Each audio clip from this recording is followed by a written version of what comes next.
5:30 p.m.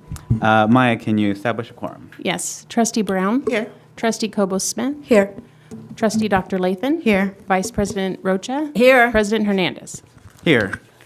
All right, first up, we have our closed session. We have a number of different items there. We have item A, Government Code Section 5495.9 D1, conference with legal counsel, existing litigation. We have item B, public employee discipline dismissal release/complaint.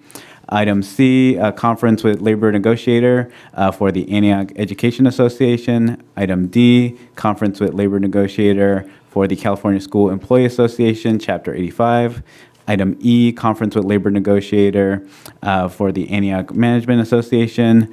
Item F, conference with labor negotiator for senior management. And item G, stipulated expulsion E25.26-004. Do we have any public comments on any of these? Yeah, great. All right, then we'll go ahead and head into closed session and return to open session at approximately 7 p.m.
Okay, you're good. Well.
I call the meeting back to order at 7:27 p.m. Maya, can you establish the quorum?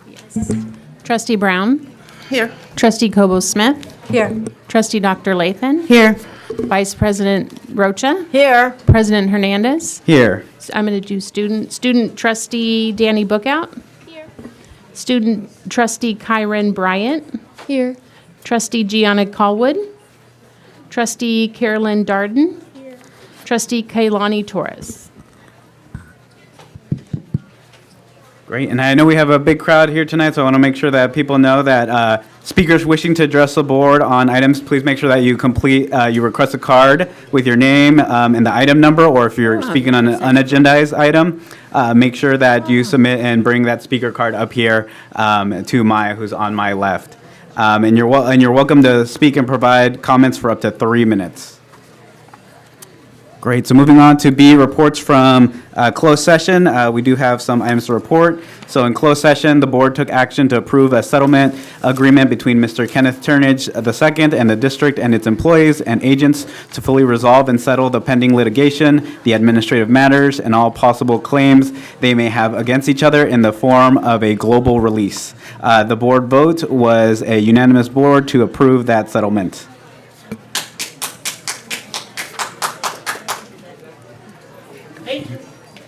And then moving on, and then that's all the reportable items from closed session.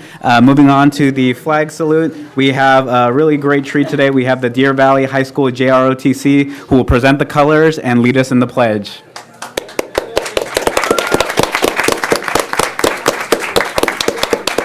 That's the gentleman that's dealing. Okay. Please. Attention! Color guard! Karen, color! Love it, just love Forward, it. march! That thing's gonna hit.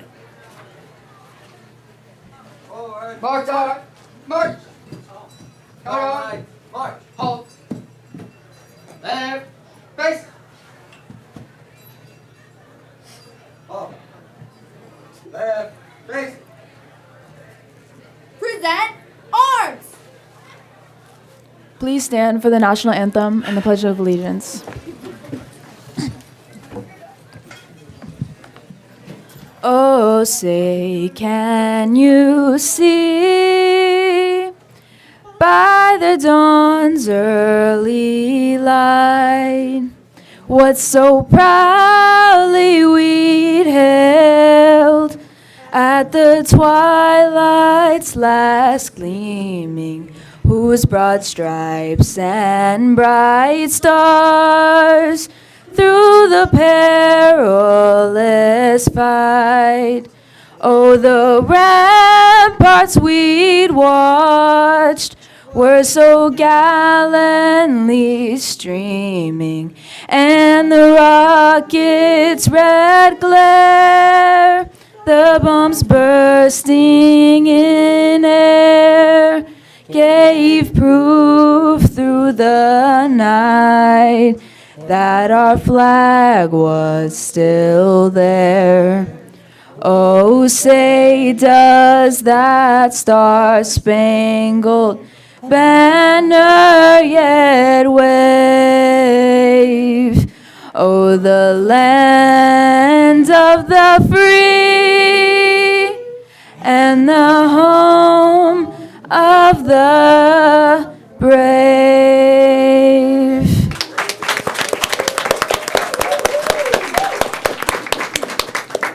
I pledge allegiance to the flag of the United States of America and to the republic for which it stands, one nation, under God, indivisible, for liberty and justice for all. Order, arms! Sound off! North, south, east, west, Wolverines are the best! Up, down, left, right, Wolverines in all our might! Fast, strong, loud, true, working hard is what we do! We are the Wolverines, we can't be beat! Stand down, accept defeat! Hoo-ah! Hoo-ah! Hoo-ah! Hoo-ah! Wolverines! Very good.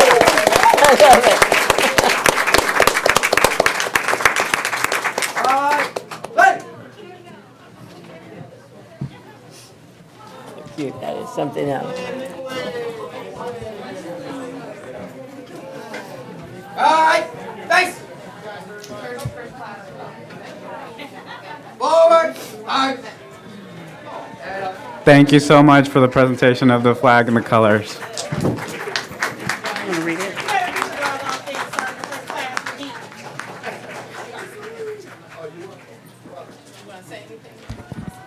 Good evening. I just want to say thank you so very much for bringing the program to our district.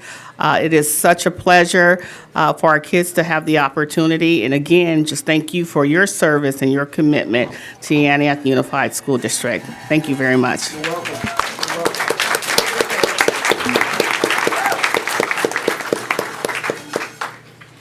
Great. Next, we have our land acknowledgement, which will be read by Trustee Brown. Good evening, everyone. Antioch Unified School District acknowledge that we gather on the unceded ancestral homelands of the Miwok people. As guests, we humbly extend our gratitude to Bay Miwok elders and community. We recognize that with benefit from living and working on their traditional homeland, and we affirm their sovereign rights as First People. As the original steward of this land, the Bay Miwok understand the interconnectedness of all things and the importance of maintaining harmony with nature. Likewise, Antioch Unified School District commits to teaching our school community how to be responsible steward of this land. Great, thank you so much. Next, we'll move on to the approval of the September 24th, 2025 regular Board of Education meeting minutes. Unless there's any questions or modifications, I'll entertain a motion to approve the minutes as presented. Move approval. I'll second. Great, so it's been properly moved and seconded to approve the regular Board of Education meeting minutes for September 24th, 2025. All in favor say aye. Aye. Aye. All opposed say no, and the motion passes. Moving on, next we have our superintendent's report, so I will turn it over to our superintendent, Dr. Williams. Thank you, Trustee President Hernandez, and to the trustees. Once again, excited to report the great things that are going on within our wonderful district. I had the opportunity of attending the annual Sports Legends Crosstown football game. It was a wonderful opportunity for our two teams to get together. I would like to extend our sincere gratitude to the Antioch Sports Legends for their continued support to our crosstown athletic competitions and their commitment to our student athletes and community. In the same spirit, I'd like to recognize principals from Deer Valley High School and also Antioch High School, in addition to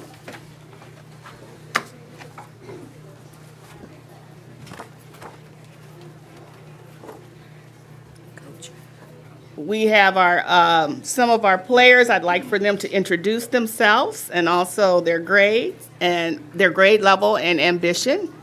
And we have a couple of our coaches. Hello, I'm Jalen Bryant Hi, Jalen. from Deer Valley High School. Hello, I'm Jalen Bryant from Deer Valley High School. I'm an athlete. Play wherever coach need me to play. Thank you for coming. Thank you. Coach? Marcus Malou, the new head coach over at Deer Valley High School. All right. Brett Dudley, Antioch High School head coach. And so, in appreciation, the certificate reads, this certificate is proudly presented to Antioch High School varsity football, Deer Valley High School varsity football team. In recognition of your valuable knowledge, service, and dedication, we are honored to present the certificate for your outstanding performance and positive impact on the students of Antioch Unified School District and all that you do. Thank you. Continue working hard. Thank you for your service and dedication. We are so proud of all of you. Thank you. Can I say something real quick? John Gimnell, principal at Antioch High School. It was hosted at Antioch High School this year, and I'm going to say we had Dr. Williams there, we had Dr. Johnson there, we had Lindsay there, Katie there. It was a great event, and I think you mentioned it, that I've been here for 4 years. It was probably the most positive Crosstown Rivalry game we've ever had. The crowd was great. We had a huge crowd. It was safe. It was supportive, and the community came out big for that event. The police department came to support us, and it was a positive event. So thank you, Deer Valley. They did a lot of work with us in conjunction to make sure it was safe. And I want to thank you guys very much because it was really a collaborative effort. So thanks. Thank you. Thank you. And then we also had an opportunity to celebrate. AUSD is proud to continue the celebration of our girls' empowerment through the Girls Empowerment Conference. It's the 10th anniversary of this event. Originally launched in 2015, at Antioch High School, the conference has grown into a district-wide event serving more than 600 eighth grade girls and supported by over 75 high school girl leaders who facilitated engaging breakout sessions. I'd just like to thank, a special thank you to the Antioch Rotary, Los Medanos College, and the many other sponsors, educators, and administrators who helped make the Empowering Day possible. Our girls were on fire. They were excited. They had the opportunity of participating in several workshops in order to encourage them, for them to explore career paths. It was a great day in Antioch. So we have officially kicked off our pilot T-ball program. Oh, let me go back. In addition to girls empowerment district-wide, we also had an opportunity to also celebrate at Black Diamond Middle School for their Girls Empowering Day, which was this past Monday. And so I had an opportunity to deliver a poem. Our keynote was our very own trustee, Dr. Jag Lathan, and we had a wonderful time, again, engaging with our young scholars, also encouraging them, giving them words of confidence, and letting them know what resilience really means, and that you don't always have to be perfect all the time, and sometimes perfection is in your imperfection. And so shout out to Dr. Bafico for your leadership and your vision and supporting all of your students. And Black Diamond also holds something similar for our young men and our young scholars as well. So kudos to you, and thank you for being a leader in our district. So here we go. Count It Out. So Count It Out was a movie that really emphasized the importance of embracing mathematics. It was an opportunity for families and students to come out and for them to engage in a conversation around the importance in trusting ourselves in math. Sometimes we like to say we're counted out, we're not great at math, but we want to reaffirm ourselves and also note that we are all very much capable of doing mathematics well.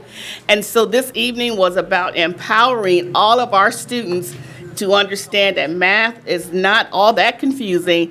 With support and help, we can become math scholars together. All right, here we go. The babies. So we have officially kicked off our pilot T-ball program. Yay! Kudos.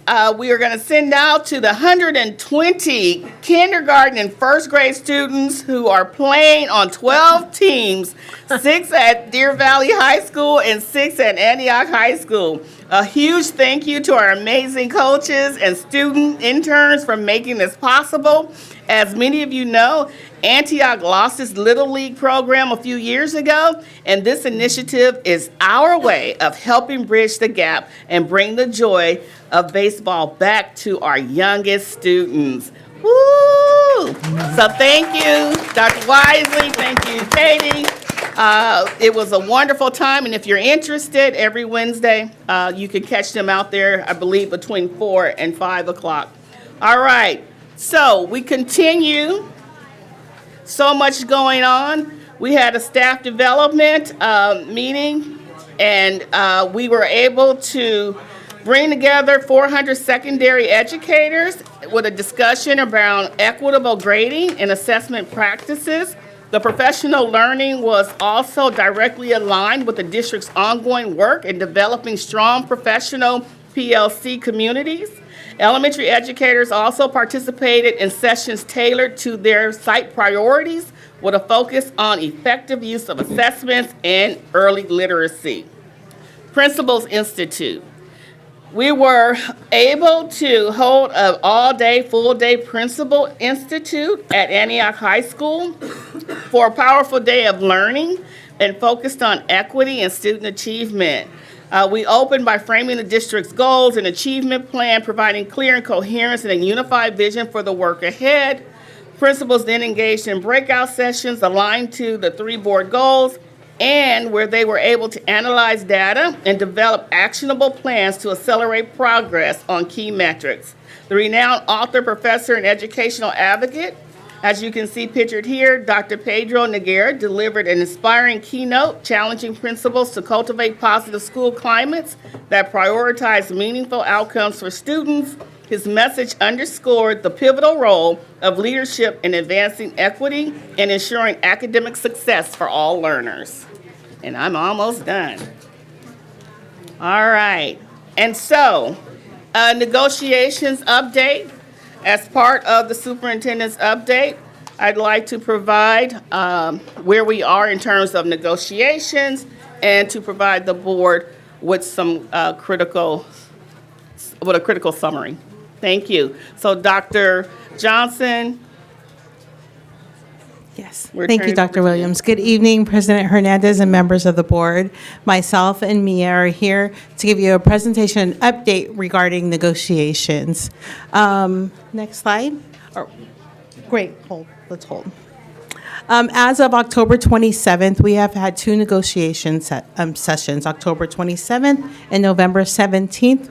Most recent, September 25th and October 27th are the 2 negotiation sessions we have had, with the next one scheduled for November 17th. During those negotiation sessions, we have passed proposals related to Article 11, Article 15, and Article 16. The remaining articles left for us to negotiate are Article 17 regarding assignment, reassignment, and transfer process. Article 18 on leaves, Article 19, the evaluation procedures, where we need to just update our CSTPs to current ones, and Article 36, technology. And our next session is currently scheduled for November 17th. That is our most recent update, and you can find an update after each negotiation session on our website under Human Resources and Certificated Staff. Now I'm going to hand it over to my colleague, Mia, who is going to update us on the budget.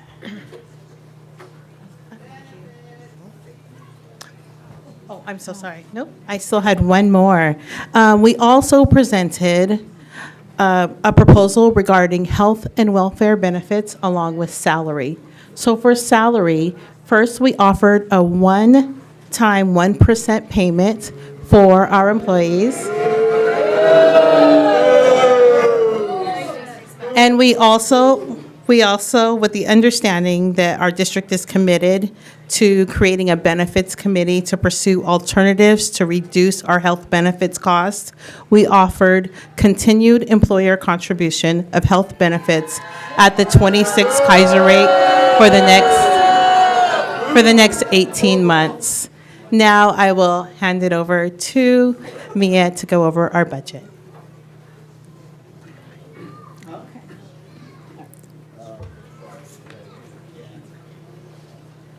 Okay.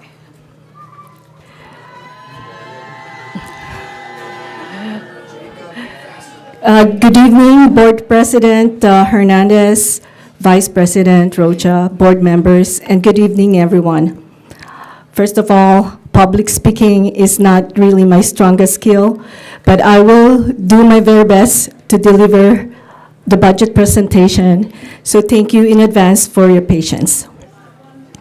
So what I'm presenting to you tonight are real numbers for the past 5 years.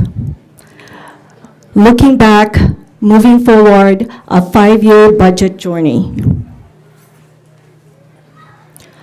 Here's our budget story. From fiscal stability to fiscal challenge. For many years, the Antioch Unified School District has maintained a strong record of fiscal responsibility and a balanced budget.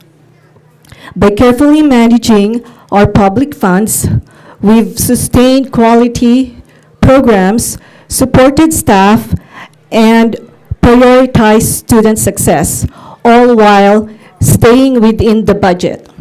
These efforts allowed the district to delay the impact of the fiscal cliff longer than many nearby districts.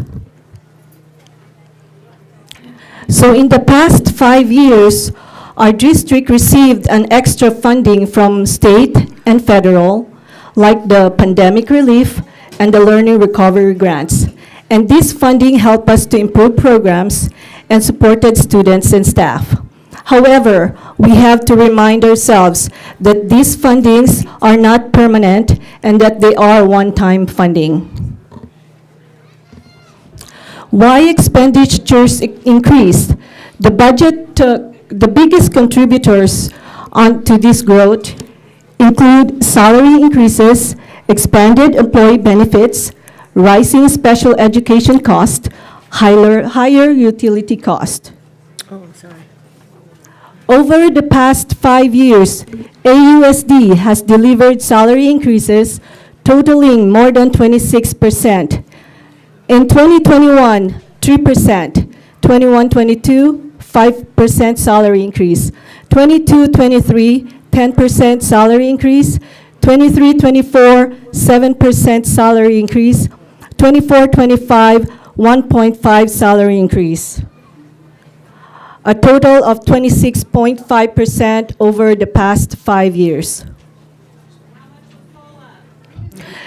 The COLA, here's the comparison. This represents the comparison between the state-provided COLA versus the salary increases and the health welfare increases. Here in this graph, you will see the blue bars represent the state-provided COLA, while the orange bars represents the salary increases and the health and welfare increases. So if you can see in 2021, the state-provided COLA is 2.31%. Our total compensation package is 3.15%. COLA in 21-22 is 1.7%. Total compensation package, 5.23%.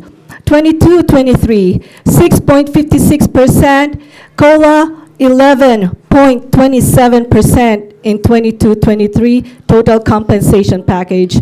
23-24, 8.22% COLA. Total compensation package, 8.26%. In 24-25, 1.07% COLA. Total compensation package, 2.76%. So here, the salaries and the employer-paid benefits, STIRS, including STIRS, PERS, FICA, Medicare, and workers' comp, including the medical benefits, have grown significantly from $161 million to $248 million in 24-25.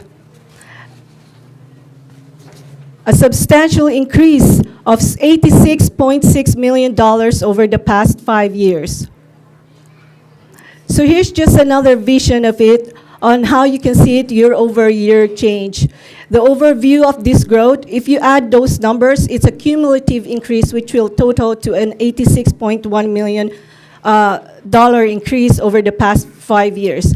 And the overview of that growth, again, is the 26.5 salary increase for the last 5 years, and also the full dental and medical coverage effective April 1st, 2023 through December 31, 2025. So the growing volatility of the special education budget continues to place significant strain on the district's overall financial health. Staffing shortages, increased student diagnosis, higher third-party vendor costs due to staffing gaps, reclassification of paraeducators. Here's the special ed cost. Special ed education expenditures have surged from $48 million in 2021 to $89 million in 24-25, marking a 41 million rise over the past 5 years. So here are AUSD budget challenges. One-time funds used for past salary increases and benefits. Raises may now threaten long-term fiscal stability. Risk of not meeting the state-mandated 3% reserve requirement, and the planned reductions included in the multi-year projection. So this slide is a comparison of the actual revenue and expenditures. It's a year-over-year change. So the blue bars represent the actual revenue growth, annual revenue growth, and the orange bars represent the annual expenditure growth. In the years of 2021 and 22-23, you see that the annual revenue growth outpaced the expenditure growth, allowing the district to build savings for those periods. However, in 21-22, 23-24, and 24-25, is there like a, how can I, like a laser thing? Is it this one here? Yeah, this, okay, yeah, here. So in 21-22, 23-24, and 24-25, our expenditures are higher. The expenditures increase in a faster rate than the revenue, indicating now that we need to draw on the savings we accumulated in the early years to fill in the gaps here, and cover the gap here. I'm sorry, I'm shaking. And so I would like to emphasize on the 24-25, as you can see, we are 15.9 million much lower in the revenue compared to 23-24, and also $15.8 million higher in the expenditure compared to 23-24. This is a total 30 million financial impact to for our budget.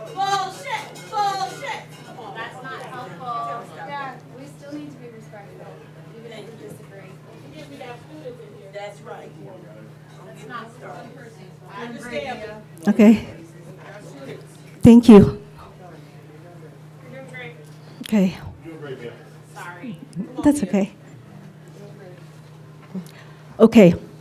For the 24-25 estimate, so when we adopted the budget, we estimated that our ending balance will be $25.3 million. However, when we closed our books in September, we ended $23.8 million, which means we are short by $1.5 million. So what does this mean to us? So it means that here's the adopted budget. When we estimated the beginning balance, it's $25.3 million beginning balance with an ending balance of $13.13 million. So here, when we adjusted the budget, the beginning balance, now our ending balance is $11.6 million with a 3.61% ending balance percentage. We are just a little over the 3% REU, or the reserve for the economic uncertainty. I'd like to emphasize that in this budget, we are projected to deficit spend by $12.2 million. Here's a simplified version of what that deficit spending means to us. So for 25-26, we are projected that deficit spending. So what does it mean? It means that the revenue that we have is not enough to cover the $236 million projected expenditures. So what are we going to do with that $12.2 million deficit spending?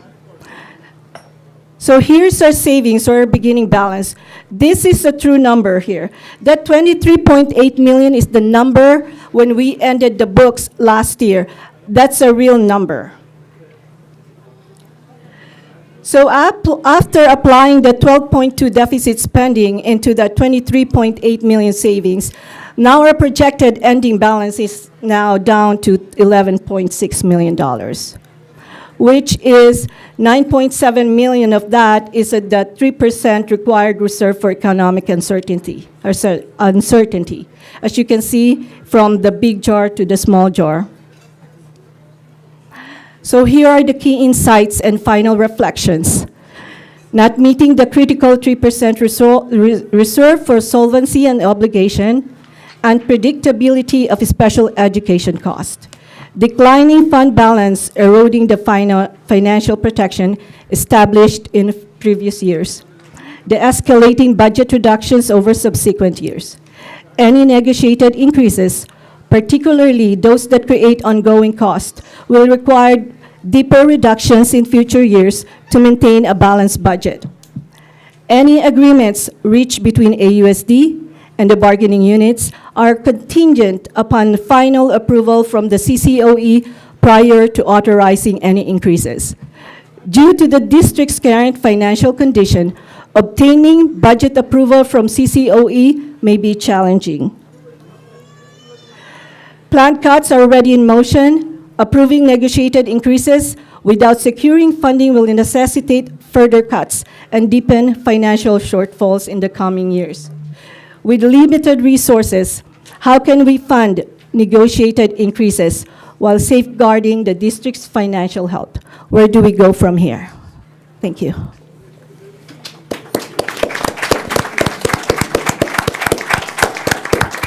Thank you so much, Mia. Really appreciate your presentation. You did a fantastic job in some really challenging conditions to be doing a whole presentation. So thank you so much for all your work on this. One last thing. Thank you, Mia. You did a great job. Thank you. Appreciate it. And so for the wrap up to the superintendent's report, we have recognition.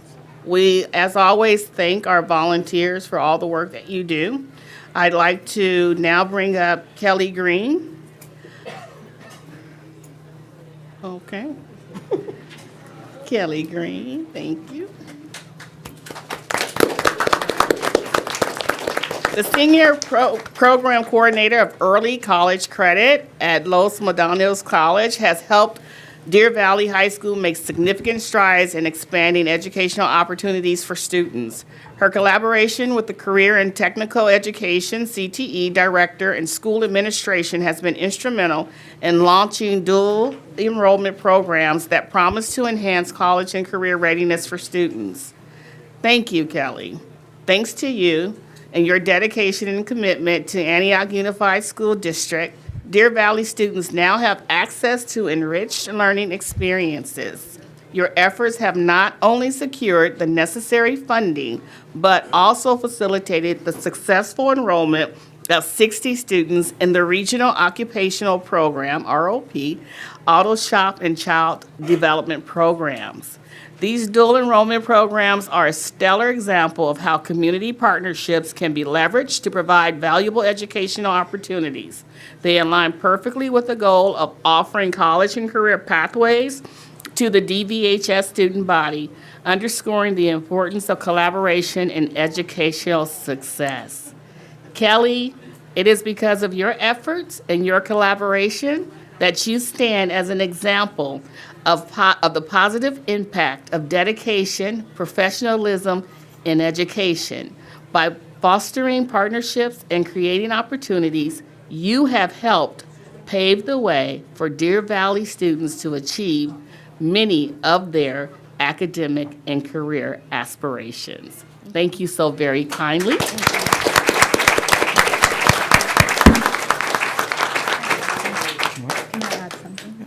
And as a recognition, a certificate of appreciation on behalf of the Board of Trustees of Antioch Unified School District and Superintendent.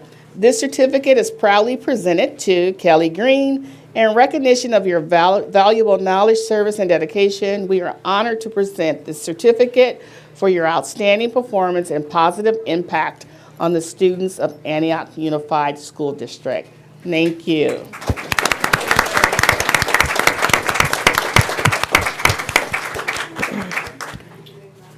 And Trustee Cobo-Smith, you had a quick comment? Yeah. Kelly, is it Kelly? Yeah. Kelly, I would like to take a second just to sing Los Medanos College's praises in another aspect. I was recently at the Berkeley School of Education where we were talking about students who matriculate on from community college, and your praises were sung there as well, because I don't know if you guys know, but Los Medanos has the highest matriculating rate onto UCs, and that would be UC Davis. So thank you so much. Thank you.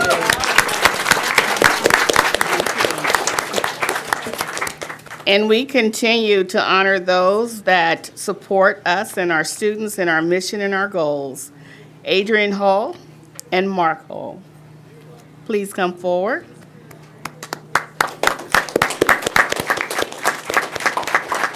Serve as the president and vice president of the Deer Valley Band Booster Club. They've been instrumental in supporting our marching band for the past 4 years. Their dedication and hard work have left a mark on our band and community.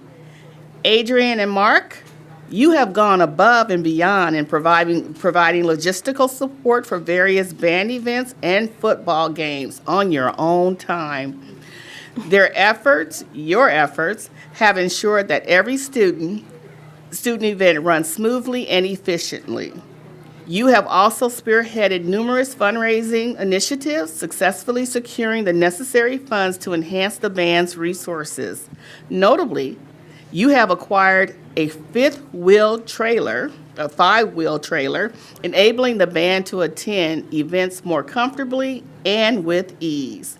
Your leadership was prominently displayed at the Delta Band Review, a delightful community event that highlighted the Deer Valley High School Marching Band as one of the school's hidden gems. At every home football game, you are there. You are set up, you help to set up, you break down things, and you attend to the needs of all our students and families. Your hands-on approach and attention to detail ensure that everything runs seamlessly, allowing the band members to focus on their performance. Everything that makes our band exceptional begins with the support provided by the boosters, led by the two of you. We invite all of you to witness their dedication and the excellence of the marching band for Deer Valley at the upcoming homecoming event on October 30th. Please decide to come and join in and celebrate these outstanding community members who have made such an invaluable contribution to the Deer Valley High School Marching Band and family.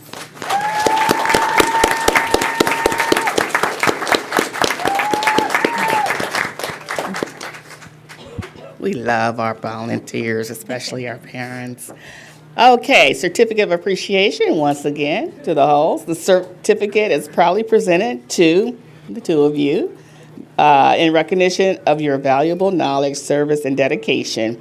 We are honored to present this certificate for your outstanding performance and positive impact on the students of Antioch Unified School District. We thank you so very much for multiple hours, unlimited hours of support and care for our school district and for Deer Valley. Thank you so much. Thank you very much.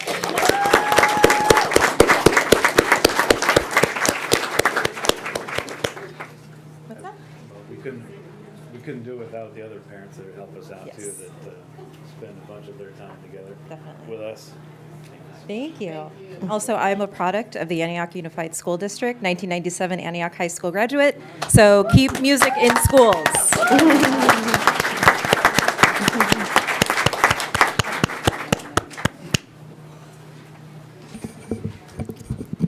Thank you. Thank you. Next, we'll move on to public comments. So we do have quite a number of public comments to get through, so I just want to remind people that we're keeping to 3 minutes for the comment. We'll have to be really tight on that to make sure that we get through all the comments. You'll see that we have a timer to my right or your left here. And so in order to be fair to everyone, we will be sticking to those up to 3 minutes per each speaker. So we'll start off with item A, which is individuals to address the board regarding items not on the agenda from the public. We'll start off with Celia Medina Owens.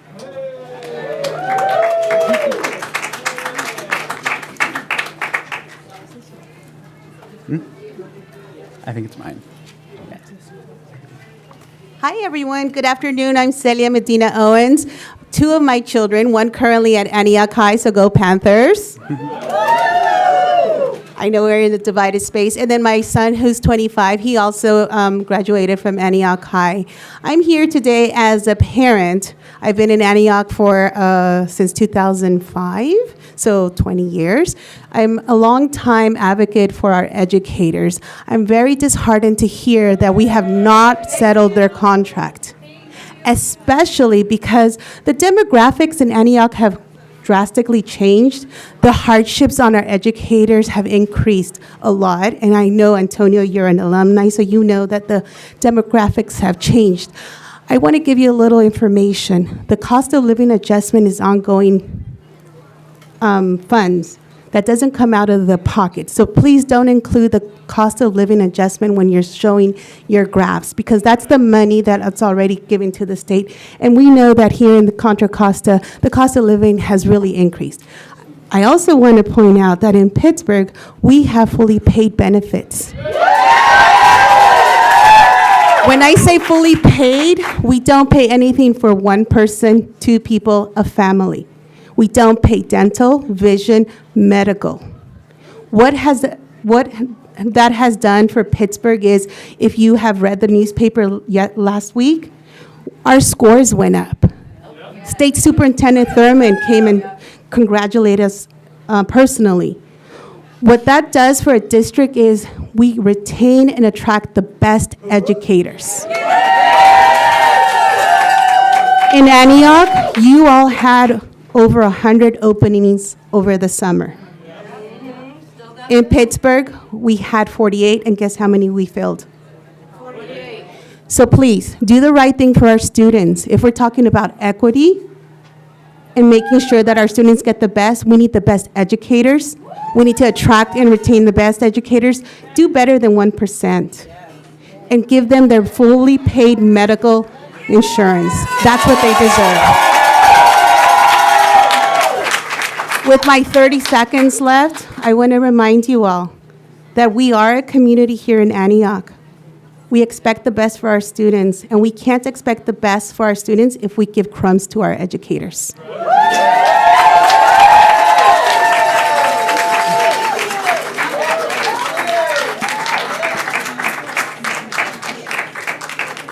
Thank you. Next, we have Velma Wilson.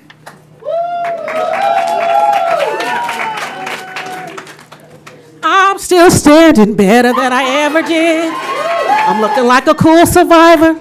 I'm cheering like a little kid. I'm still standing after all this time. Yes, as a proud parent, alumni of two amazing students, I'm standing here again tonight. Every child deserves a champion, an adult who will never give up on them. Thank you to every educator, every teacher, my special ed cohort right here that's been making sure that our children are thriving in their classrooms. I stand because of all of you. I do the work because of all of you. Thank you to Dr. Essence Phillips. I see her sitting back here, who is making sure social equity and supports are happening in and outside of these classrooms. Long hours, I know she puts in to do the work. Guess what? As a longtime parent volunteer in this district, I have served this district faithfully. My children are thriving. My daughter is coming back, giving into this district. She told me today, Mom, I have students now at Deer Valley, at Antioch High School, Dallas Ranch, serving the district, and rocket ship, mind you. Let's make sure that we're doing everything we can to find the support and the resources for these here educators that are doing the work.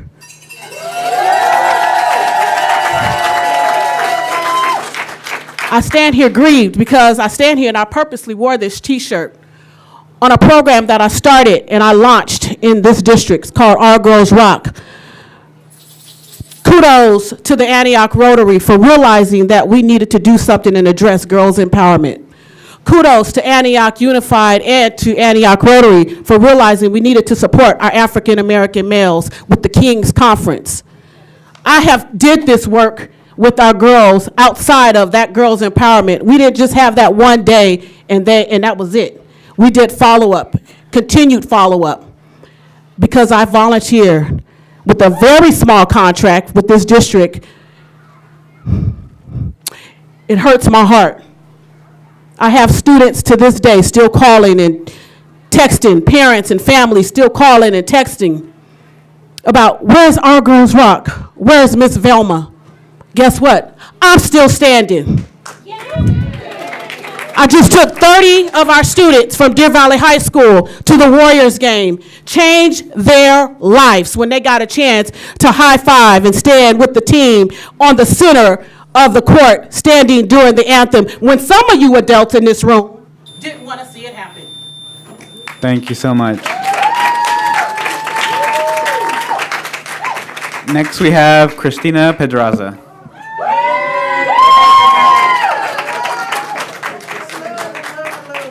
I'm going to stand back because I have such a booming voice. I was blessed with one. Hi, I'm Christina Pedraza. I am a parent, an advocate, a supporter of all these amazing human beings in this room today. Before I start, I would love to give recognition and kudos to our custodial staff that is at our schools. They are amazing people. They do a lot of the dirty work, and I think they need to have a lot more recognition as well. We also have, this November, we have a Ruby Bridges Walk. I would love to invite you all to come and walk with us. Mary, would you join us again? Please, we loved having you there. So the real reason why I'm here is because, again, these amazing human beings. I have 9 children within this Antioch school system, from first grade to a junior. Out of those 9 children, 5 of them have IEPs. Out of those 5, 3 of them have autism and different types of spectrums. These amazing people are my heartbeat, and that's why I do what I do. Every board that has been asked, I sign up for. I am present because of these teachers. Thank you. I am present because they are present for me. And that's how we advocate. Why should we pay teachers more? I wrote a letter. It was very thoughtful. It was very emotional. But you know what? I'm going to speak from my heart. Do it. And because if a parent like me, again, 9 children, my children come from the foster care system. They are from different race, ethnicities, and backgrounds. I have my son who is Mexican. I have my sons and daughters who are Native American and Hispanic as well. I have African American children as well. People think all the time I'm running a daycare because of the way my children look. But besides that, when my son is having the worst day of his life, he is not judged. He is not demeaned. He is not put in a corner. He is loved and he is cared for as if he is their own. He is respected and guided because of these people here. Without them, there's not you. It's true. You all have been in their shoes. We can take surveys. We can do all these processes. But if we don't keep the people that keep our babies driven, passionate, educated, loved, and cared for the way we care for our children, then what are we here for? What are we here for? You're talking about 1%? No one can survive off 1%. This country, right now, we are in a desolate dial. We are diving deep into every pocket and every soul that we can, and we are fighting for our lives. This Saturday, people are going to be fighting for meals, food, and you have educators who are going to be struggling because this 1%, no, that can't happen, y'all. We got to do better. We got to be better. We got to treat those that love this city and love our students the same. We got to treat our family, which I'm talking about you here, in this space, in this room, better.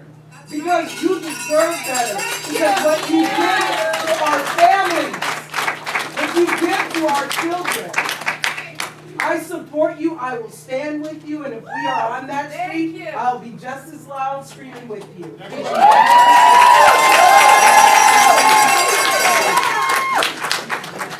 Thank you for that. Thank you. PTA later. Next, we have individuals to address the board regarding items not on the agenda from district employees. So next, we have Lorraine Hatfield.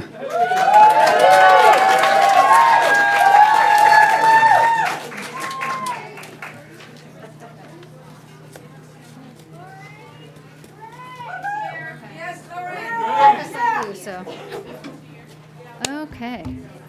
Good evening, members of the board, superintendent, and community members. My name is Lorraine Hatfield, and I'm a reading teacher at Carmen Dragon Elementary and a proud member of AEA. I'm here tonight to ask that you continue to support and fully fund our medical and dental benefits.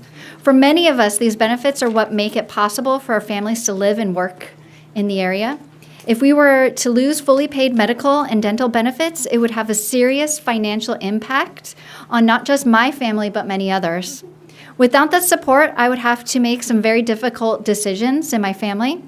My children might have to give up playing travel sports, something that they love and keeps them active.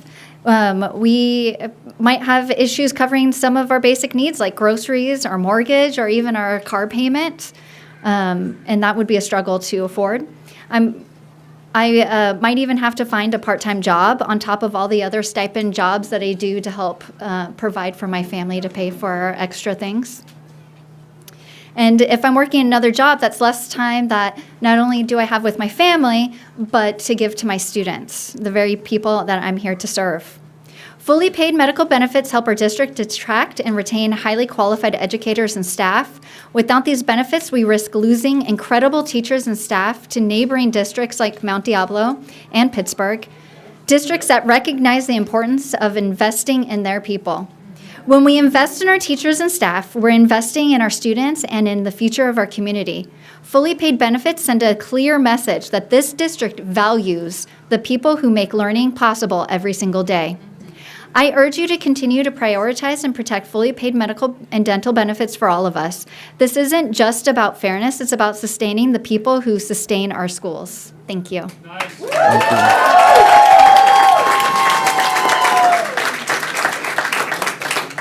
Next, we have Frank Zrinski.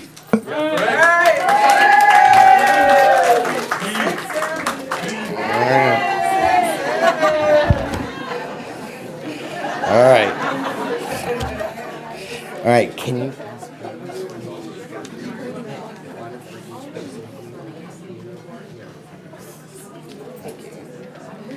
All right. Dear Superintendent, Dr. Darnice Williams, welcome aboard, Antioch Board, AEA, and everyone else. My name is Frank Zrinski, and I teach 7th grade and 8th grade sciences at Dallas Ranch Middle School. The reason for my appearance is twofold. One is to plead for paid dental and health care insurance. The other is for a raise to cover the rising costs of insurances and general living expenses in the Bay Area. First, I brought my dog Shadow Ray here with me. Everybody knows him. And Ms. Spires made him an honorable member of our staff. But she's great. First, I brought Shadow Ray here today because pet health care has unexpectedly risen in California.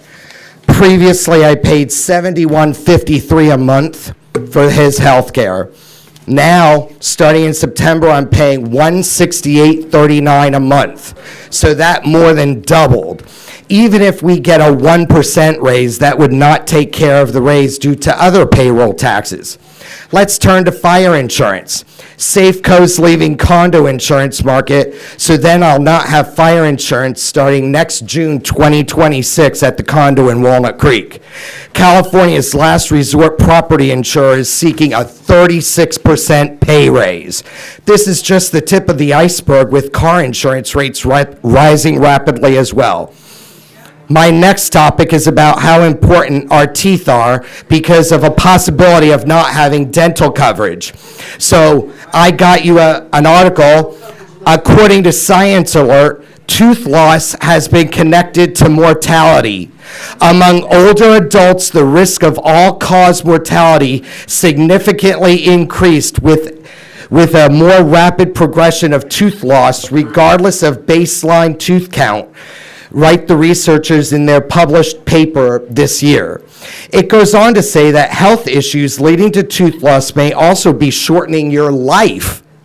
So tooth loss could be used as an indicator to assess someone's overall health and mortality risk. I mean, you can see in the details there, it has a graph of you dying based on your tooth health. So it's serious. This is why I think we should have continued paid medical and dental benefits, along with a substantial increase in pay to offset insurance premiums. It's science, and science matters.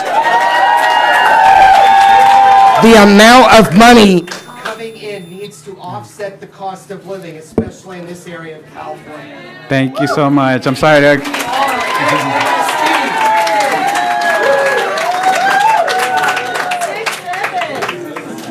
Next, we have Melissa Holmes Villalong.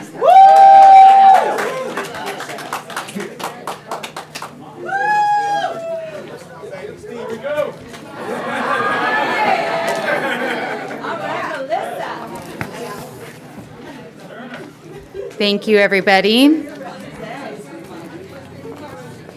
I'm here to represent Turner Elementary. My name is Melissa Holmes Villalong. We are one voice, one dream, one purpose. That was the message when we entered this school year. We are one voice, the teachers who stand up and ask for fair wages and benefits. We are the backbone of this district. We carry the weight of the new district initiatives on our shoulders. Yet the district dares to declare that we don't deserve raises.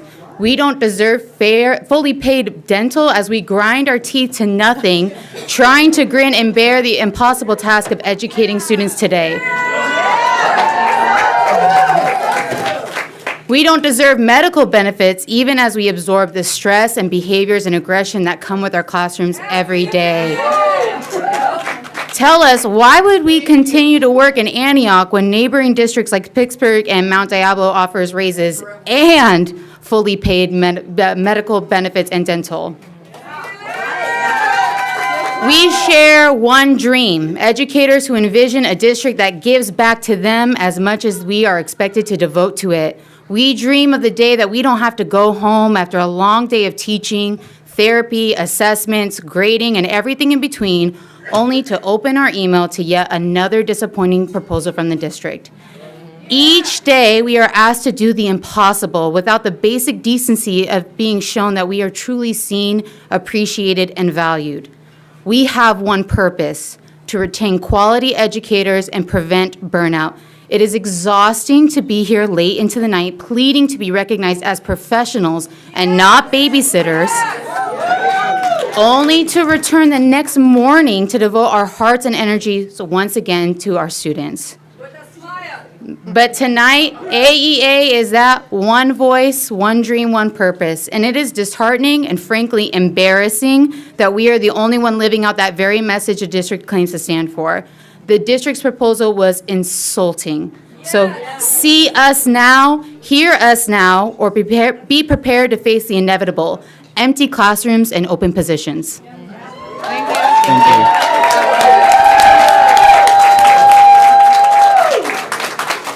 Next, we have Beatrice Lee.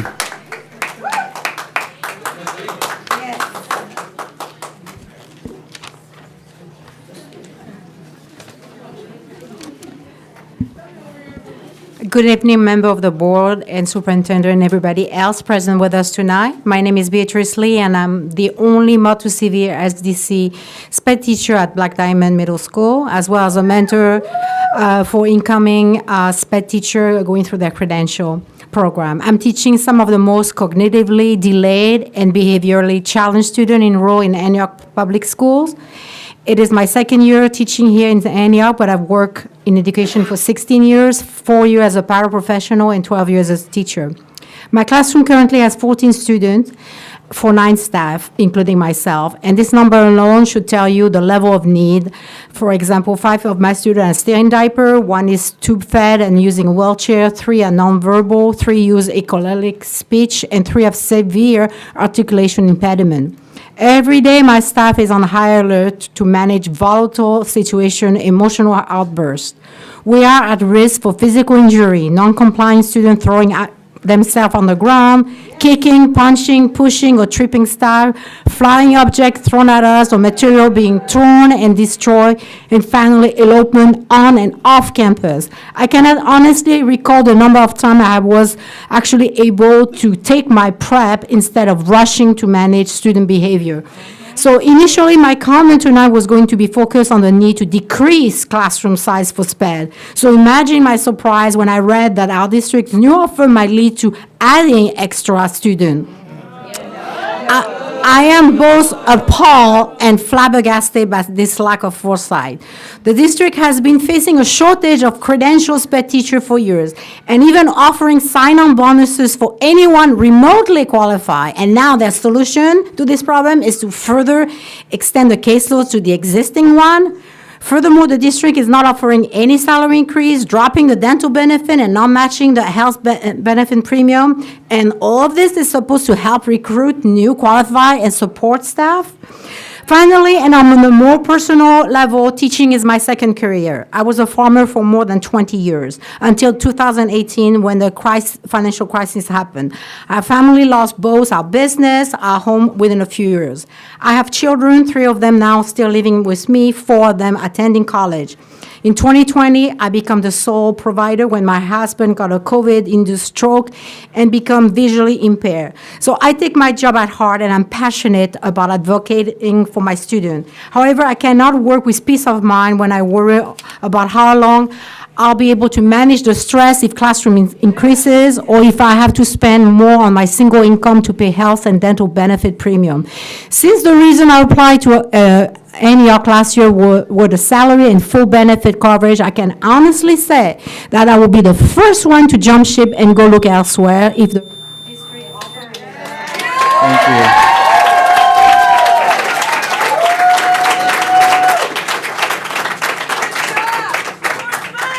Next, we have Jamie Hawley.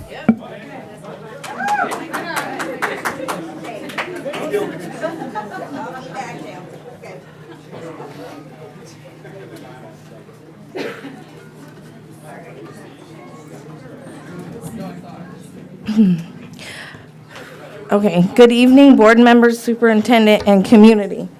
My name is Jamie Hawley, and I teach special day class here in Antioch Unified. I'm here tonight to speak in strong opposition to the district's proposal to revoke special ed teachers' contractual right to voluntarily accept additional students. So this proposal is not just a policy change, but it's a violation to contract trust and stability. Our current agreement reflects a mutual understanding about the class size limits and essential for effective instruction and support, student support, as Ms. Lee said. By removing this right undermines the integrity of our negotiated contracts and sets a predicament for unilateral decisions that discard teacher input and professional judgment. Now, what's especially troubling is that this proposal directly contradicts board goal number 1 about special education, which states accelerate the performance of all students by addressing both barriers and opportunities in special education. So overcrowded classrooms are a barrier. I appreciate how so I've been in the school district this is my 5th year.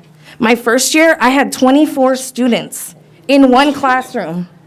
And it was from kinder through 6th grade. Yes, kinder through 6th grade ranges. And it was very hard to teach. So when I found out that we had 13 in middle school, that actually made me really happy, because I can actually cater to one student at a time. I can have small groups. I can have my classroom aide do a small group, I could do a small group, and they can do independent work as much as they can. So, for special education students, they require individualized attention, differentiating instruction, and consistent behavioral and emotional support. So increasing class size actually does not help our school district. It only affects student progress, but also risks of non-compliance with federal IDEA mandates. So this is, the changes also threatens like the well-being of all of our educators. Special ed teachers already face high workloads and emotional demands. Thank you. Thank you so much. Next is Robert Walrund.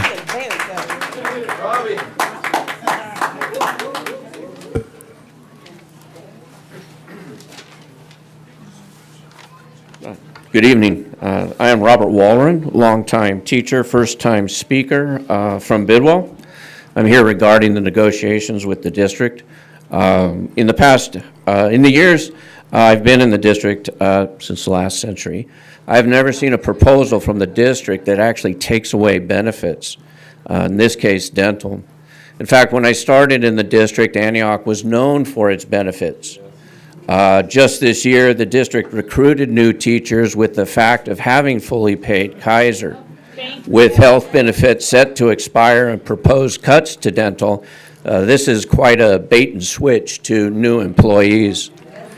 With full benefits in Pittsburgh, Antioch stands to lose teachers and not fulfilling its goals of teacher retention. I hope board members are aware of what the district is proposing. Please honor all employees by continuing fully paid health care and dental benefits. Thank you. Thank you. Next, we have Leslie McNabb.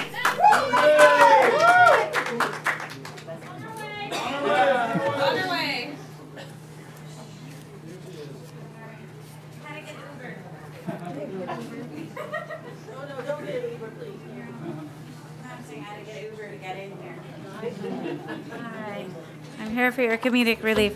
Anywho, good evening, board, and welcome, Superintendent Williams. Can you see me? Can you hear me?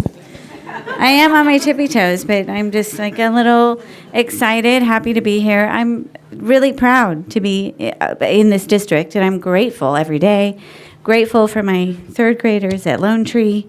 Grateful for my colleagues, inspired by them every day. And every time I get up here, I get shaky and emotional and get all Hallmark movie. But I'm gonna just tell you that everything that you've been hearing is just what I'm here to say. So, I mean, it's just true. Like, we have such amazing things and so many educators at my school who care for our students. And I know that you do too, but like every aide, librarian, counselor, everybody cares, every teacher. And so we're so lucky, and we love working here, and we don't want to have to leave, but we need to have fully paid benefits. Like, you started it, like, a little, and then, like, can we just keep it going? Like, what is the harm? Like, it's not hurting anything. Thanks, you guys are rad. And so anyway, that and just, like, living in California, you know, it's crazy. The gas, have you registered your car? That's crazy. Fire insurance, what? Like, some of us have houses that, like, anyway, it's very expensive to live here, and we don't want to leave because it's weird that other districts do it, and so we can too. Like, you guys are cutting edge, like with this whole Thomas Gaines thing. You were the first schools to, like, have a whole computer academy, and we can be, like, just not even like pioneers, but just give us more what we want, because it feels like kind of insulting that we're not, like, maybe you feel like we don't deserve it, but we do deserve it, and we know we deserve it, and our kids deserve it. Really, that's the bottom line. It's really all for our students. So that's what we're here for, and that's why we're staying up late tonight, and we're going to still teach the best we can tomorrow. So that's what we do. Thank you. Thank you. Next, we have Jamie Lucian.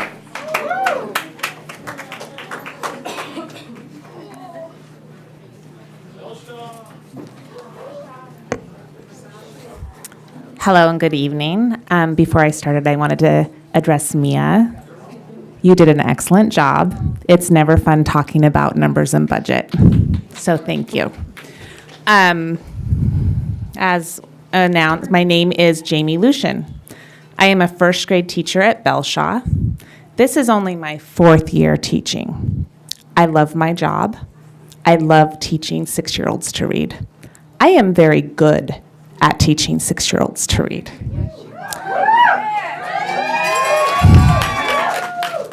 I am also a mother of 2 amazing boys. I'm sorry, tears are so always close for me, sorry. I did my student teaching in AUSD, and one of the biggest motivations to stay in the district was fully paid medical and dental, as well as the salary schedule. But I need to be clear, as much as I love Belshaw and my colleagues and my students, my boys will always come first. I will be looking at all of my options if we do not keep full medical and dental. Thank you. Thank you. Next, we have Catherine Milano.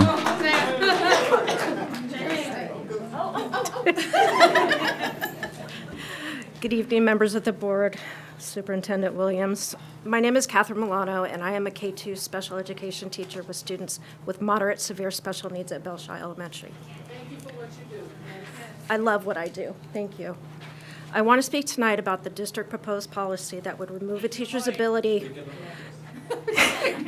my ability to say yes or no to accepting students over our class cap. My current cap is 10, with 2 classroom aides and 1 one-on-one aide. And myself, again, in my classroom is for students with the highest needs in a district classroom.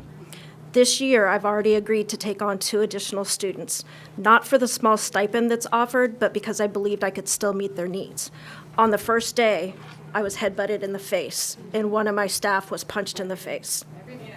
Right now, teachers can make these decisions thoughtfully based on our professional understanding of our students' needs and what we can realistically provide. That flexibility allows us to maintain a safe and supportive learning environment where every child receives the attention they deserve. Taking away that discretion and adding up to 3 more students per class would have real consequences: less individual instruction, more strain on limited resources, and increased stress for both students and staff. No, I'm good. Hold on, sorry. It risks turning classrooms from places of learning into places of crowd control. We all share the same goal, to give every student the best possible education, but that requires respecting the professional judgment of the teachers who are in that classroom every day. I ask the board to reconsider this proposal and preserve teachers' abilities to make decisions that protect instructional quality and student well-being. I'd also like anybody from the board come into our classrooms and sit for more than 2 minutes.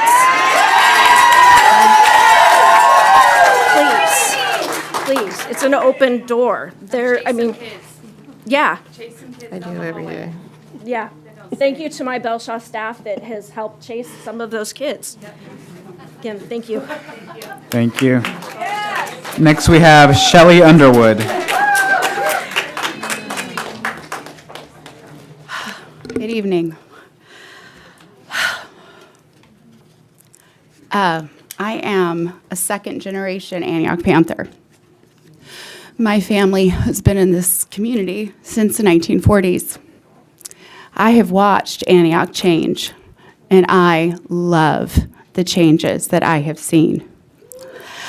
I am a 3rd grade teacher at Belshaw Elementary, and I love what I do.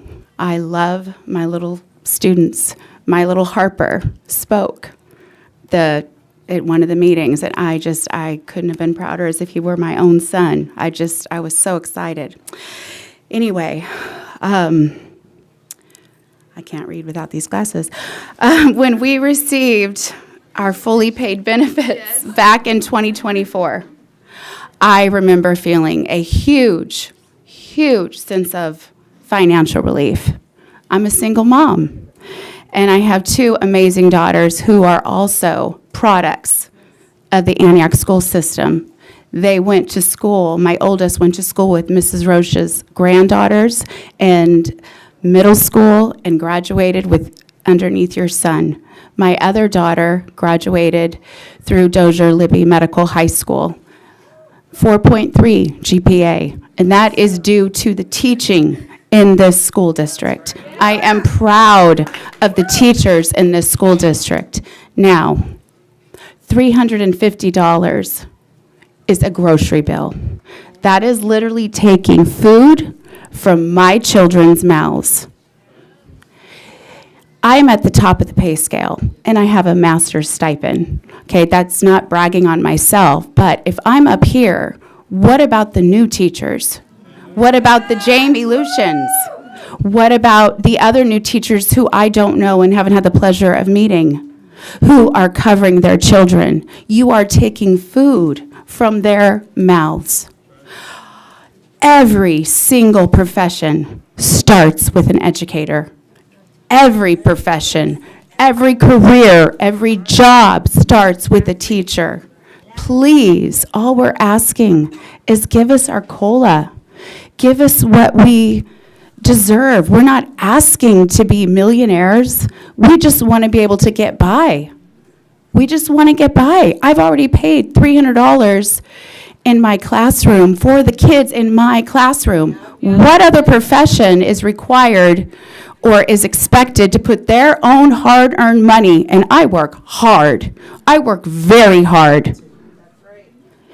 And I put that money in my classroom because I want to. Please give us what we deserve. Thank you. Thank you. Next, we have Monica Kennedy.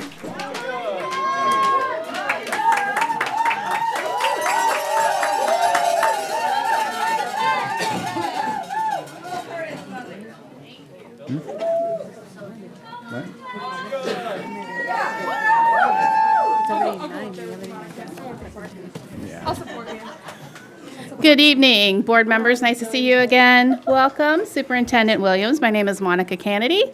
I am part of the AEA leadership team on the executive board, and I teach fifth grade at Orchard Park. And thank you for coming up here with me to show our support. So I have a question I wanted to pose tonight, and I've been in the district 8 years, going on 9 years. And I wanted to know if anyone can remember a time when AUSD negotiating team and AEA negotiating team sat down in the first meeting and just agreed to agree. That's my question. We want smaller class sizes because we know that's how we achieve better student outcomes, especially for special education. We want COLA to contend with rising astronomical costs for everything: shelter, food, family expenses, transportation, our vehicles, medical bills, doctor's appointments. We want fully covered medical benefits and dental benefits. Because for us in our classrooms and working with our students and taking care of our families, more stress tends to equal more illness. More medical bills equal more stress. The cycle continues. So we've already heard, and we can check around, more local districts are paying fully paid medical and dental benefits. The best teachers that we have right now will strongly consider working for the districts that have those fully paid benefits.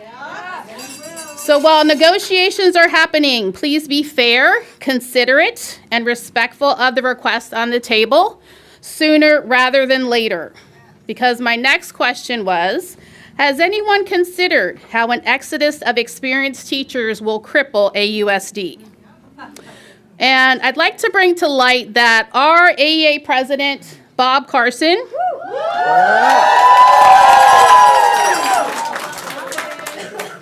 and our executive board members have been working diligently, and please take this to heart, to extinguish the outdated perceptions that it is AEA union versus the school district. Bob works to collaborate effectively on both sides for the best outcomes. Unified is in the title of the district name. So let's actively unify for the good of all students and start to lean in to the future success of our unified district. Thank you. Thank you. Next, we have Susie Heinz. Stay up here. Stay up here. Hold on, I gotta bring this down. I'm only 4'11". So good evening to all of you. So I want to start off with thank you. Thank you so much for my job. And thank you for the fully covered benefits that you've been giving us. I just did the math while I was waiting to stand up here, and I would be in debt a little over $300,000 over the past last year because I have had 3 severely important medical procedures and like life-threatening. And AEA was there, AUSD was there, you guys were there. My principal was there, my vice principal was there, a lot of the district coordinators were there for me. And I'm not in debt. And I still get to keep my job, and I still get to go to my very unique school, which is Orchard Park, which is the TK through 8th grade. And I'm the reading teacher. And I don't just have one classroom. My whole campus is my classroom. I know each and every individual student from TK through 8th grade, and I proudly teach them, and I proudly walk around campus, and I wouldn't be able to do that and stand here today with a home and 3 children and speak to you if I were $300,000 in debt. So definitely thank you, thank you. I need these medical fully paid benefits for my personal health. And that's just one little 4'11" tiny reading teacher speaking to all of you. Thank you. Thank you. Next, we have Bob Carson.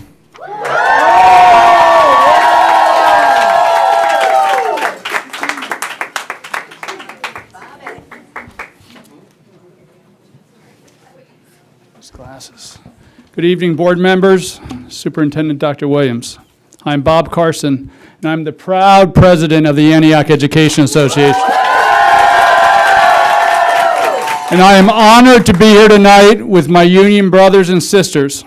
We are united, and we are strong. The work AEA members do every day for the students of Antioch is inspiring. We care deeply for our students and for their success. We work long hours at school and at home to meet the needs of our students. And for that, we should be valued. Instead, we're being offered proposals by the AUSD negotiating team that don't value us, that quite frankly are insulting. We want AUSD to retain and attract the best educators. Providing permanent, fully covered medical and dental benefits to our members is necessary to make that happen. Districts across the East Bay have already done so, but sadly, Antioch lags behind. Providing a salary increase in line with the cost of living adjustment given to the district by the state is important too. And now let's talk about our students. We were given a proposal, it's been mentioned earlier, but we were given a proposal by the district that asked us to take in more special education students into our classrooms, force them into the classroom. That ain't never happening. That is not happening. So, we refuse to accept a contract that doesn't value our students and our members. And that is why we're here tonight. And we will continue to show up and we will continue to fight for these issues because that is what is best for our students and for our members. Thank you.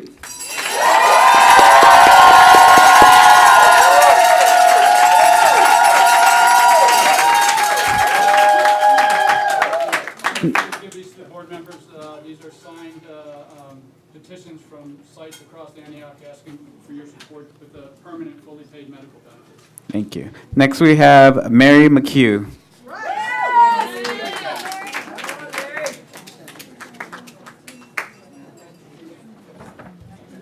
Good evening. I'm short, but I am loud, so it might even out. Okay, I will be short. First, I'd like to thank everybody who presented tonight, from this side to this side. Numbers are important. I get it. That's your job. Our job is to fight for our students and ourselves, and that's why we're here. And I literally came to fight for my life. I am a type 1 diabetic. Without insulin, I die. It's not cheap. And it came late in life. I was 58 years old. I'm single. I rely on myself. If I don't have health insurance, and along with my other conditions, sharing everything, I'm a stoner. I have kidney stones constantly. I am the original stoner.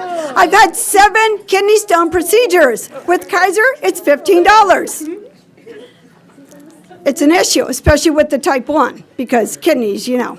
Anyways, so I'm here fighting for my life, literally. All right, onward. I'm going to get right to my focus now. And along with that, fully funded medical, including dental, it's no longer a benefit in our country.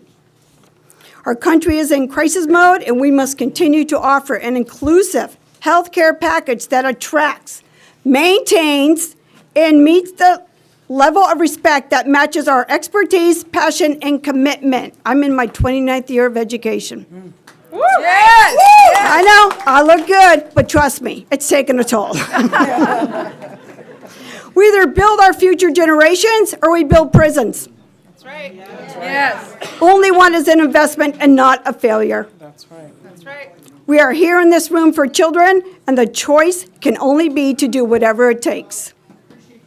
Our schools are building humanity, and we need to keep our purpose and goals aligned. The end.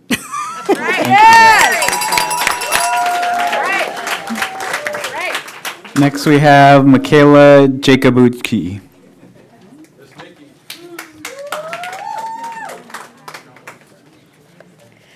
I apologize for my outfit. It was Antioch Middle School's Harvest Festival, so I am in my costume. Thank you. I am here to just provide an individualistic experience and perspective. I am a third-year teacher, period. This is my third year here at Antioch Unified School District. This is my third year teaching overall. I love my job. I am the middle school teacher for art for both Antioch Middle School and Dallas Ranch Middle School. I split my time every day before both of them. I also am the breadwinner for my family. I live with my mom and my disabled aunt, and I am the one who pays the $3,300 mortgage fee out of my $4,500 paycheck. If you were to take away the medical benefits, not only would I not be able to keep up with my own health concerns, which have taken a toll on me, but I would not be able to support my family. I love what I do. I love my kids. And I hope that I give just an amount of the love and dedication and the passion that they give to me on a daily basis. But it is getting so hard to do this. As somebody who commutes 40 minutes away, it is hard. And if this gets taken away, I will have to seriously consider other options because it's not livable. It's not. So thank you for your time. Thank you. Next, we have Jeremy Martin.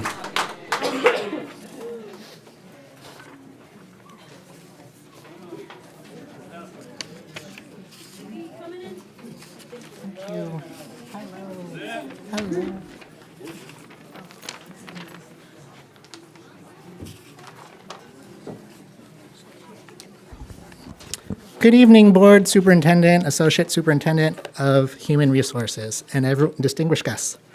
The objective of today's lesson is that district administrators will be able to explain to staff the benefits of teachers having dental coverage. I have prepared a scaffold that you can fill out while listening to the presentation. In terms of individual and community health, proper dental health prevents systemic diseases. Poor oral health is linked to chronic conditions such as diabetes, cardiovascular disease, and respiratory illnesses like pneumonia. That sounds bad. It supports cognitive and digestive health. Healthy teeth and gums are essential for proper chewing, digestion, and may be connected to preserving cognitive function. Proper dental health impacts pregnancy outcomes. There is a link between poor oral health and adverse pregnancy outcomes, such as low birth weight and premature births. I would not want that for my family. It also improves the quality of life. Dental care improves the ability to speak, eat, smile, and socialize, which are crucial for overall well-being. I bet my students would appreciate that too. In terms of economic and educational benefits, proper dental health reduces healthcare costs. Preventive dental care can save money in the long run by preventing the need for more expensive restorative and emergency treatments. It also increases productivity. Untreated dental disease leads to lost workdays and billions of dollars in lost productivity annually. Economic and educational benefits of proper dental health include it supports academic achievement. Children with poor dental health miss more school and have lower grades. I would hate for, as a teacher to my kids, if I have them in the future, to miss school and have lower grades because I didn't have dental insurance. If our teachers' kids don't have proper dental care, they might miss out on academic success. There are consequences to the teachers and students if dental health care is not provided. I come to work at 7 to set up the classroom, prepare lessons, and give student feedback in the form of grading. I support students at sports games, dances, and graduation day. If my dental coverage is cut, I might have to start driving for Uber, and that's a reality, during those non-contracted hours just to provide proper health to myself and my future family. This would be devastating for the number of teachers we have on staff. AUSD has 1,100 certificated staff, some of which are administrators. Donors Choose says we have 697 teachers. If we calculate on average that a teacher gives an hour outside their contracted hours daily, we will get the number of hours we will miss a day. If we multiply the number of daily hours times the number of school days, use your calculator, that will give you the number of hours lost per year by teachers losing dental coverage. That's a big number. To calculate the fiscal impact of taking away dental care, multiply the hours lost by the average hourly salary of certificated teachers in the district by those hours lost. If the dental health plan you have chosen is less than that amount annually, then it's a poor fiscal decision. Thank you so much.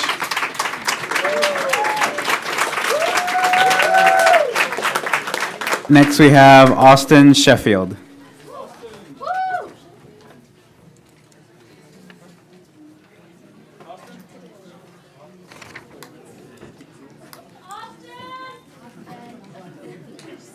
He's around. He's got his whole family.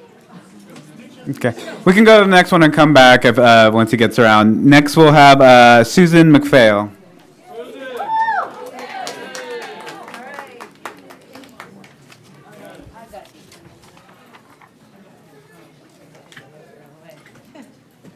Thank you. Good evening, everyone. I just am here from Antioch Middle School. I'm a special ed teacher. I would like to thank my special ed teacher colleagues who have spoken before me. Definitely, we are all on the same page how we feel about the proposal and class size for us. But today, other than that, I would just like to talk about something that should be common sense, but too often isn't, and why teachers deserve fully paid medical benefits. Teachers dedicate their lives to shaping the minds of the next generation. They spend long hours preparing lessons, grading papers, and finding creative ways, very creative ways, to reach every student. Yet, despite their enormous responsibility, many teachers still struggle to afford quality health care for themselves and their families. Fully paid medical benefits are not a luxury, they are a necessity. Teachers, when they are healthy, both physically and mentally, students benefit. A teacher can see a doctor when they're sick, access counseling when they're overwhelmed, or receive preventative care without financial stress, can show up every day ready to give their best. Healthy teachers create healthy classrooms. As well as providing full medical benefits is an investment in retaining great educators. Too many talented teachers leave the profession because of burnout and financial insecurity. By ensuring their health care is fully covered, we send a clear message: we value you, we respect your work, and we want you to stay. You entrust teachers with your most precious resource, your children. It's only fair that you take care of the people who take care of your future. So let's stop treating healthcare as a privilege and start treating it as what it really is, a right and a responsibility. Shame on you for not standing up for your teachers, just as they stand up for our students every single day. Thank you. Thank you. Did we find Austin Sheffield? I don't think so. No. All right. Okay, we'll move on to Conan Moats. I'm not Conan.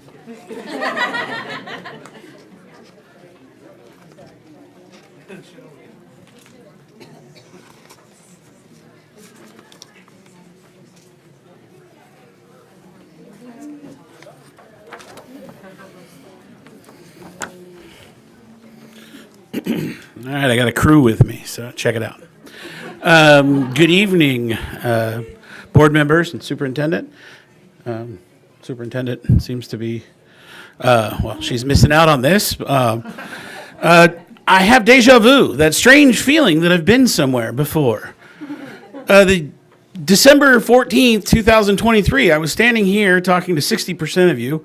Welcome to Antioch Unified. Board Member Cobo Smith and Brown. I hope you enjoy it here, and I hope you decide to help fight for a thriving part of this community, and that is your teachers. We are tired. I think I've aged a lot in the last 2 years, and I remember thinking to myself, we're just kicking the can down the road. Yeah, great, we're getting 100% health care benefits. We really need this. This is really important to us. But are we just going to be in the same spot in 2 years? And I didn't imagine that things would be as bad as they are in our society. Because things are bad. We're in a crisis in the state of California, in Antioch, California, and nationwide. And part of the crisis is money. We don't have an unlimited supply. I teach economics, so I understand the idea of scarcity very well. And there's only so much to go around. But I also understand the idea of priorities. So this nation is about to lose SNAP benefits for millions of people, and we're being told by the federal government that the well has run dry. And that's just not true. The well hasn't run dry. It's about priorities. And I don't like being lied to about the well and whether or not it's flowing. So when I'm told about our financial situation, I know it's tough, but I know what can be done. And we need benefits. We can afford, I'm sorry that our superintendent is in the restroom right now, but we're paying her $100,000 more than we were paying Superintendent Anello priorly. So I think, well, a significant amount. So we're paying a significant amount more. I apologize if I get the number wrong. But I do wish that Dr. Williams was here right now. It's unfortunate timing. But I think that hopefully she's worth it. Hopefully she can capture the feeling that we all have in this community that we need health care benefits and we need a pay increase. We all work very hard. We all want to be unified. And I feel bad for saying that because I don't want to be divisive. I think earlier someone spoke and talked about how we're unified. It's not the district against the union. we cooperate, we work together, we respect each other, we struggle together. But again, to priorities. The well has not run dry. Please give us permanent, fully funded medical benefits. Thank you. Next, we have Eddie Contreras.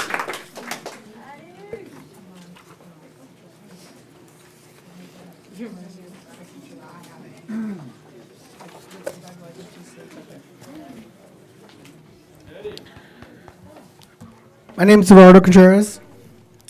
I am a third grade teacher at Orchard Park. I've done it for 5 years now, where I've been a teacher. My wife's a teacher at Antioch, and she's been here for 9. And we've had to think about, and I know other teachers have already too, where are we going to stay? 5 years here. 6, actually. 6. This is my 6th. Hers 9. I've done kindergarten and 3rd grade. She's done 5th grade this whole time. We love it because of the kids, the students, the scholars. We don't live in Antioch. We're in Brentwood. We could have picked Brentwood. We could have gone somewhere else. But no, we've been staying here because we're dedicated. We've been dedicated. But right now, we don't feel like that. How can we be dedicated when we have people that don't feel for us?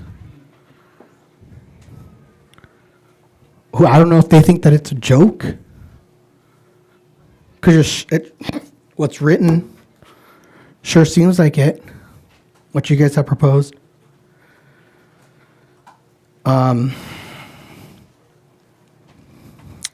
I have twins. They're 2 years old.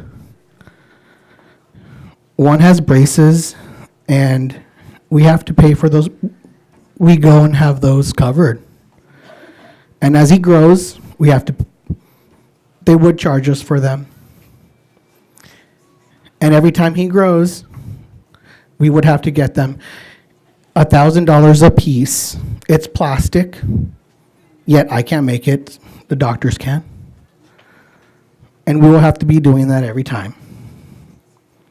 With all of our other bills, I just don't see how that works out for us to continue to be dedicated to a USD. And I know other people have thought about the same thing. Other teachers have thought about the same thing. And that's 2 teachers that will be gone. I've never had to stand up here before. I never thought I had to. I feel like things would get in line, and yet it's not. This is my first time, and I didn't have anything to write. This is how I feel. Thank you. Next, we have Maria Villanueva.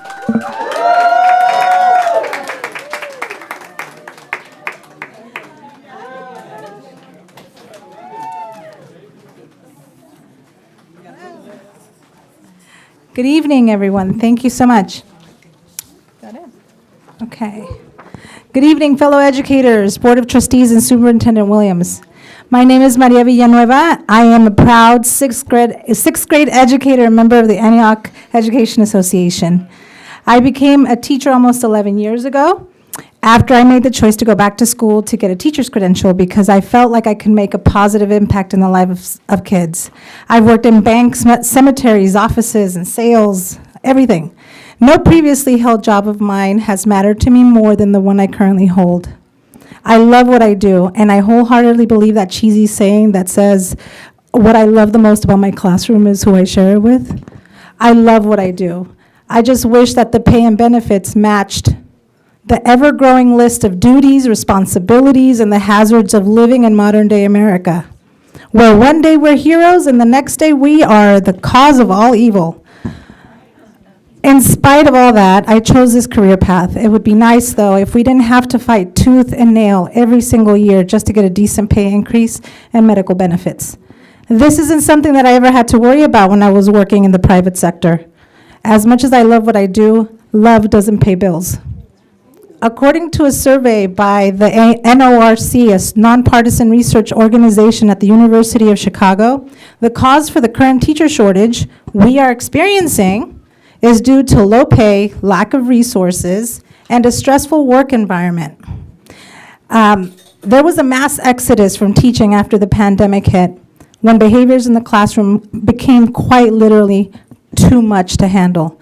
86% of public schools struggle to hire educators. Teacher salaries grow slower than in any other sector. Our district just last month approved a contract with the University of Southern California for $200,000. I was in the audience that night, and after only one person on the board questioned the need for the expense, it passed in less than 10 minutes. This contract was deemed necessary to help the district meet certain goals. The first being facilitating inclusive constituent engagement by conducting structured listening sessions, surveys, and interviews with students, staff, families, and community members to surface key perspectives, concerns, and aspirations. This is a listening session for you then, I guess. Tonight is an opportunity to listen to your teachers' concerns. We are those charged with implementing the changes in our classrooms for the benefit of our students. We work with children who have needs that sometimes we cannot fix, but we figure out a way to do it.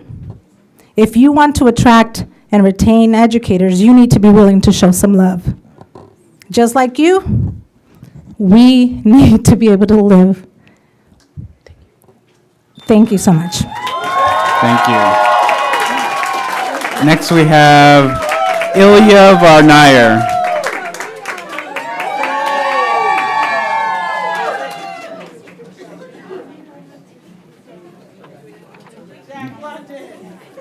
Four.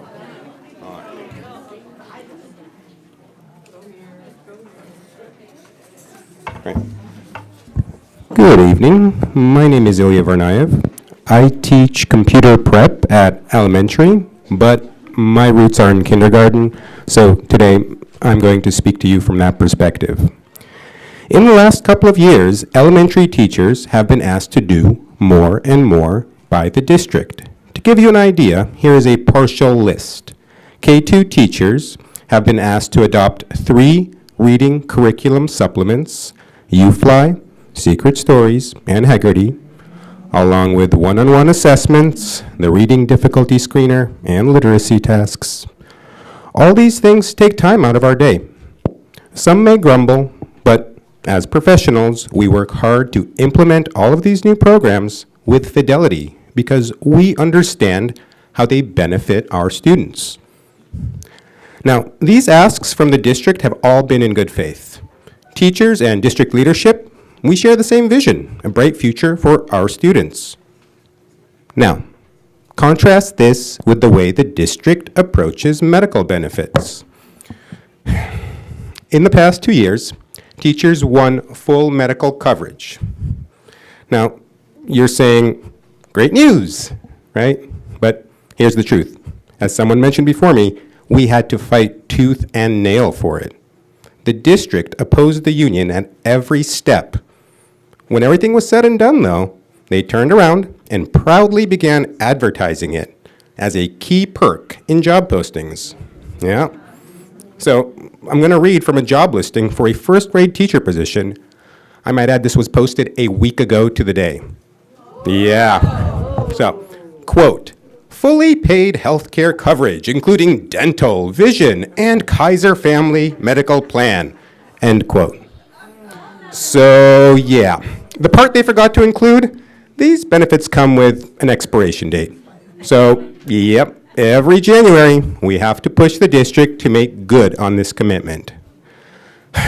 Continuing to challenge teachers on medical benefits every year while proudly touting them to potential applicants, that is a level of cognitive dissonance that is beyond words.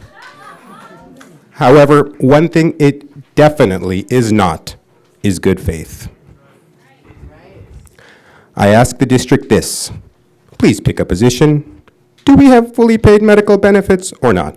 Because every year you ask us to put more and more on our plate. We take on a lot as teachers. You've heard a lot of my colleagues speak today. Quite frankly, this is one worry I am tired of taking on every year. Yeah. The health of my family is not a bargaining chip. Next, we have Lucia Diaz. Thank you, guys. Esteemed board members and Dr. Williams. My name is Lucia Diaz, and this is my third year with Antioch.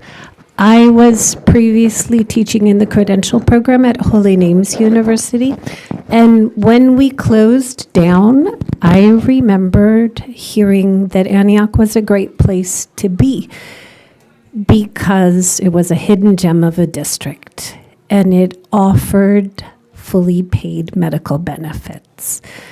And when I called HR, Celestina Perez answered the phone with such warmth that it made me remember times gone by. And it was with such pride that she reiterated that we have fully paid medical benefits. And I was sold, and here I am. I've been here for 3 years, and I've taught at 2 sites. I'm at John Muir right now, and I am so impressed with the quality of the programs here. Our dual immersion program is outstanding.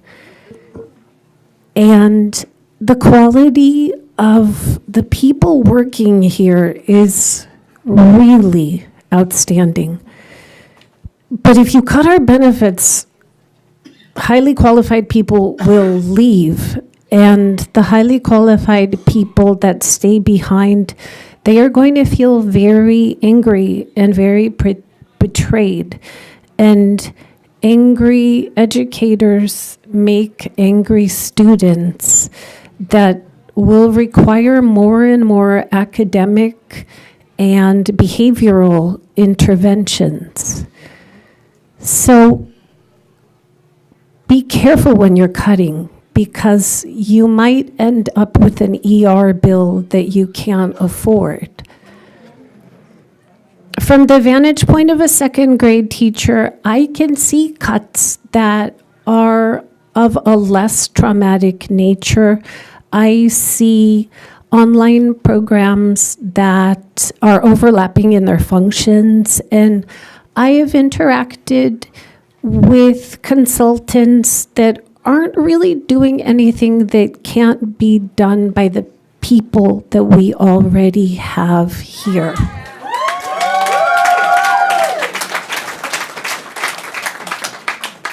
Honor the people that we have and honor your reputation, because it was made by happy people telling their stories.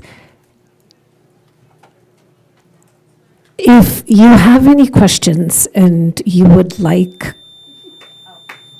Thank you. Next, we have Veronica Ayala.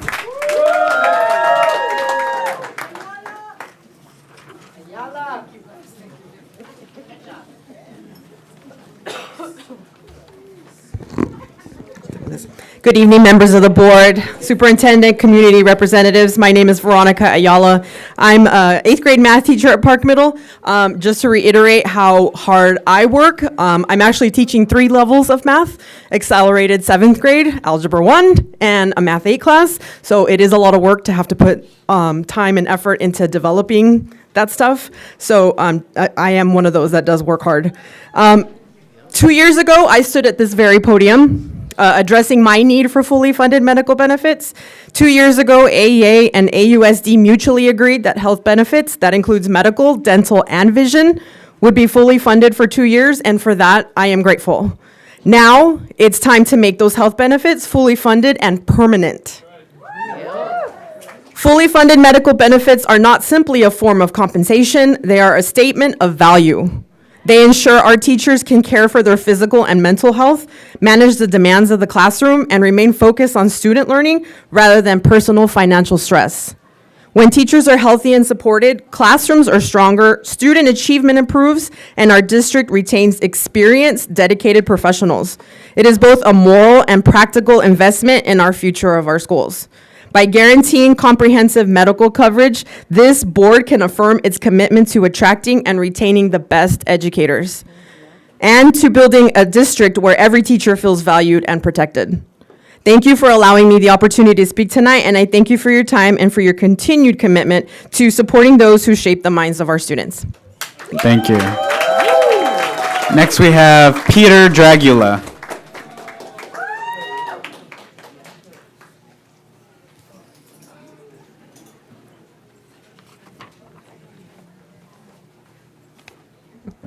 Test. Hi. So I'm a special ed teacher over at Lone Tree Elementary School. I teach 3rd, 4th, and 5th grade, mild, moderate.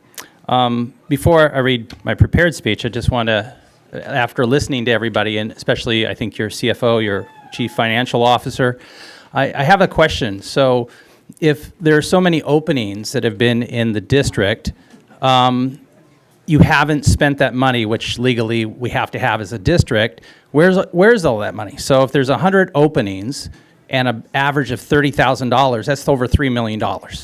So there's a lot of, temporary workers that we're having work around us, and I'm just wondering, if we don't have all these positions filled, where does that money go? I want to say good evening to the members of the board and my colleagues. And I'm here to urge you to reject the proposal to remove class size limits in special education classrooms. This change would have serious consequences for our students, our teachers, and the quality of education in Antioch Unified. Special education students depend on individualized instruction and support. That's the entire reason these programs exist. When class sizes grow, the personal attention disappears. Teachers can't meet IEP goals effectively, and students who need one-to-one help will be left behind. Removing class size limits would be a return to the sink and swim model, in which students with challenges would simply fail the system. Larger classrooms don't just affect learning, they affect safety. Many of our students need behavioral or medical support that requires close supervision. Overcrowded classrooms make it harder to prevent accidents, address emotional needs, and maintain a calm, structured environment. Removing these limits also risks violating the spirit of the Individuals with Disability Education Act, IDA, which guarantees a free and appropriate public education tailored to each student's needs. If we can't provide that, the district could face complaints or even legal action, which would probably wipe out any financial gains the district is trying to make on this proposal. And let's not forget our teachers. Special education educators already face high levels of burnout. Increasing their class loads without more staff or support will drive talented teachers away, leaving our district struggling to fill the critical positions. I left a lucrative retirement job where I earned over $130,000, working as an independent contractor to work full-time here in Antioch. Cutting benefits, forcing me to pay my own health insurance, increasing my class size will lead me to reconsider my decision. As a teacher, case manager, I already work at school well after 3. Frequently, you'll find me at Lone Tree there at 5 and 6 o'clock in the evening. Thank you. And lastly, we have Amanda Freitas.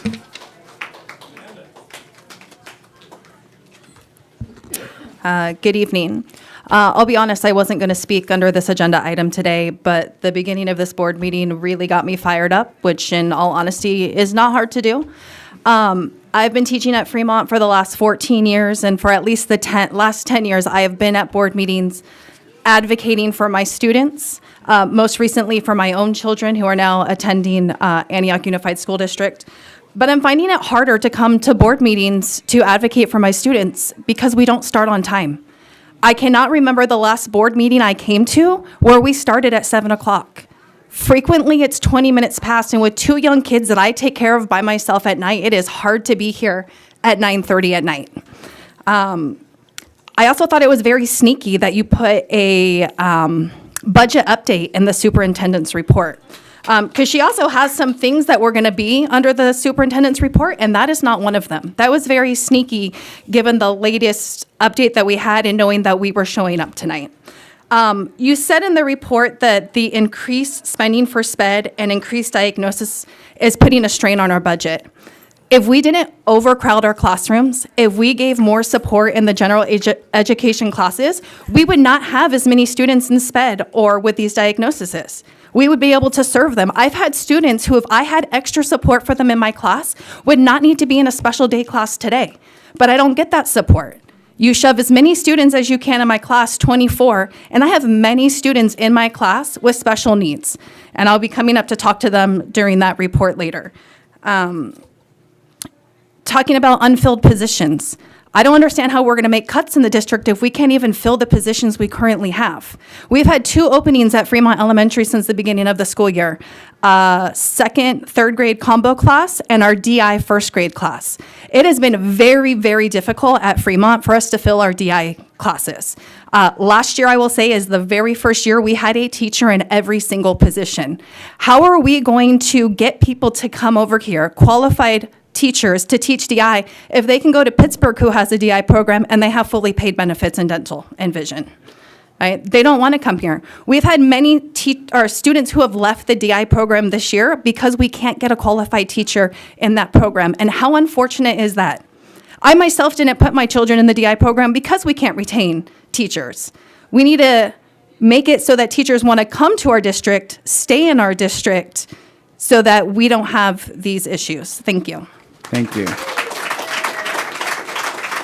And then we did have one more comment come under 6A from the public, and as long as it's okay with the board, I think we should go ahead and do this now under Diane Stewart. I thought it was 6B. Okay, it doesn't matter. Sorry. Okay, this is my first time addressing AUSD because I'm a former. I'm a former parent of a neighboring district, Liberty Union School District. I'm a former Uber driver, so never use that as a reason that you want to go earn money, because if you think your wages are bad now, $8 an hour or less, okay? And we have to fight Sacramento to get a fair wage over there. I'm also a former school board member. But I came tonight because I heard something at the football practice about Coach Dudley, and I wanted to offer my experience as a new parent to this district.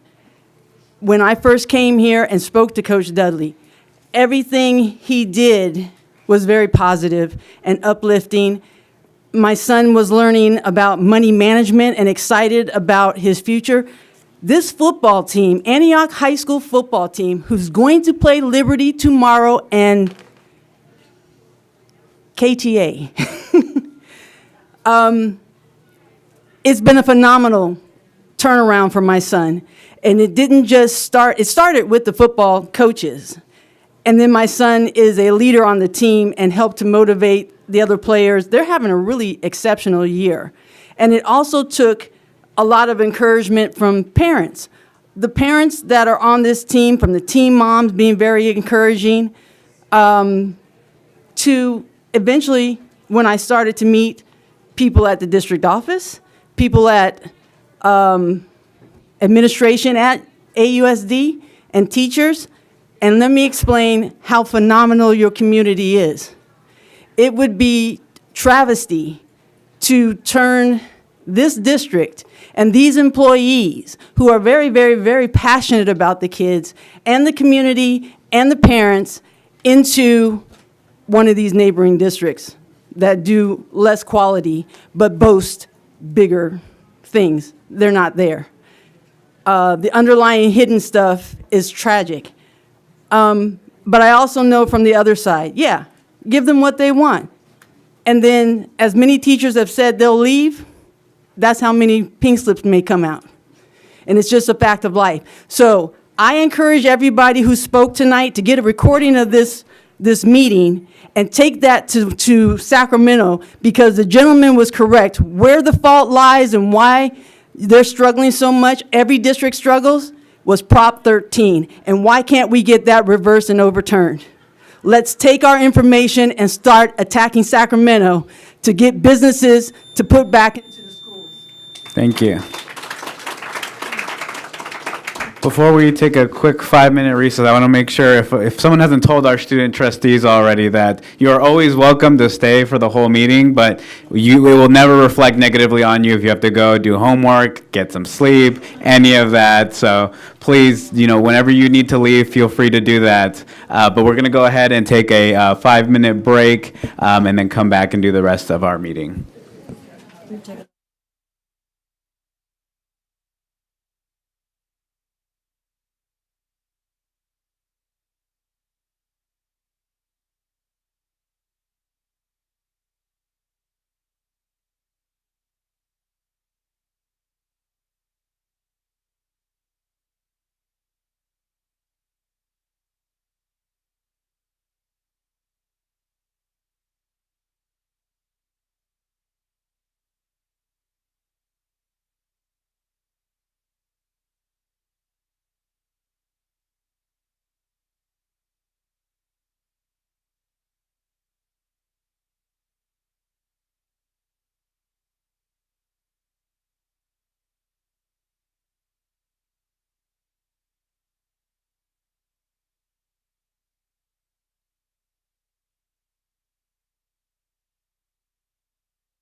All right, if people can start taking a seat, we're going to go ahead and call the meeting back to order at 9:42. Maya, can you reestablish the quorum? Yes. Trustee Brown? Here. Trustee Cobo-Smith? Here. Trustee Dr. Lathan? Here. Vice President Rocha? President Hernandez? Here. All right, we're going to try to get people out of here. So next we have 7 district reports. We have item A, Antioch Unified School District Culture and Climate Update. I'm wondering if the board is okay with, and if staff agrees, to postpone this to our next board meeting.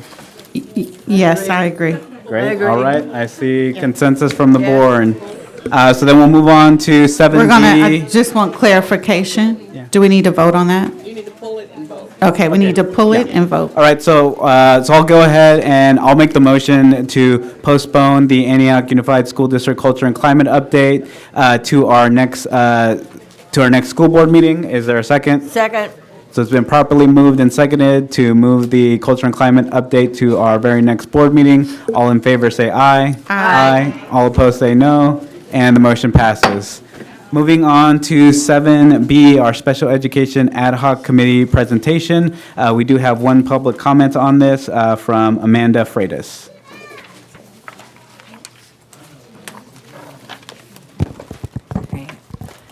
Good evening. So I've been coming for the last few years, and I've been advocating for our students in SPED. I've been had the pleasure of being a part of the Special Ed Ad Hoc Committee. I just really hope that the presentation and you really look long and hard on what our processes are in SPED. I know that we're under immense pressure from the state to lower our numbers, but the reality of the situation is if you don't give more supports to our general education classrooms, we're not able to do that. And I just wanted to kind of give a picture of what my classroom looked like at the beginning of the school year. I teach kindergarten. And for somebody who has never been in kindergarten on the first day of school, it's hard. The first week, the first month, there are many of my students who have never been in school before. I'm teaching them everything. How to sit in a chair, how to write their name, how to wipe their nose, like everything, how to be a student. This year, before the school year started, we got some calls from a couple parents who were concerned about their students being in a general education classroom, and they submitted documentation from their doctors. And we told them, I'm sorry, you must go to the general education classroom. I then reached out to the district and I said, hey, I have these 2 students who parents believe they belong in a special day class. Can I please get some support in my classroom? I have 24 students who are going to be showing up on day 1. I have some safety concerns with the reports that I've read. And I was told, no, sorry, you're overreacting. We got to see what's going on first.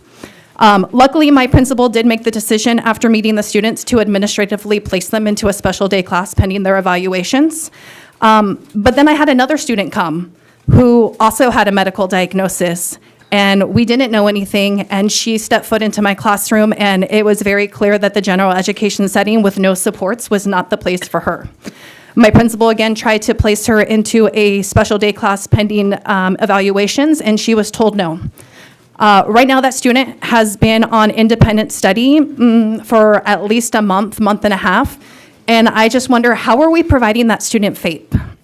They are not getting a free and appropriate education because we're not able to give them the supports that they need to function in a general education classroom.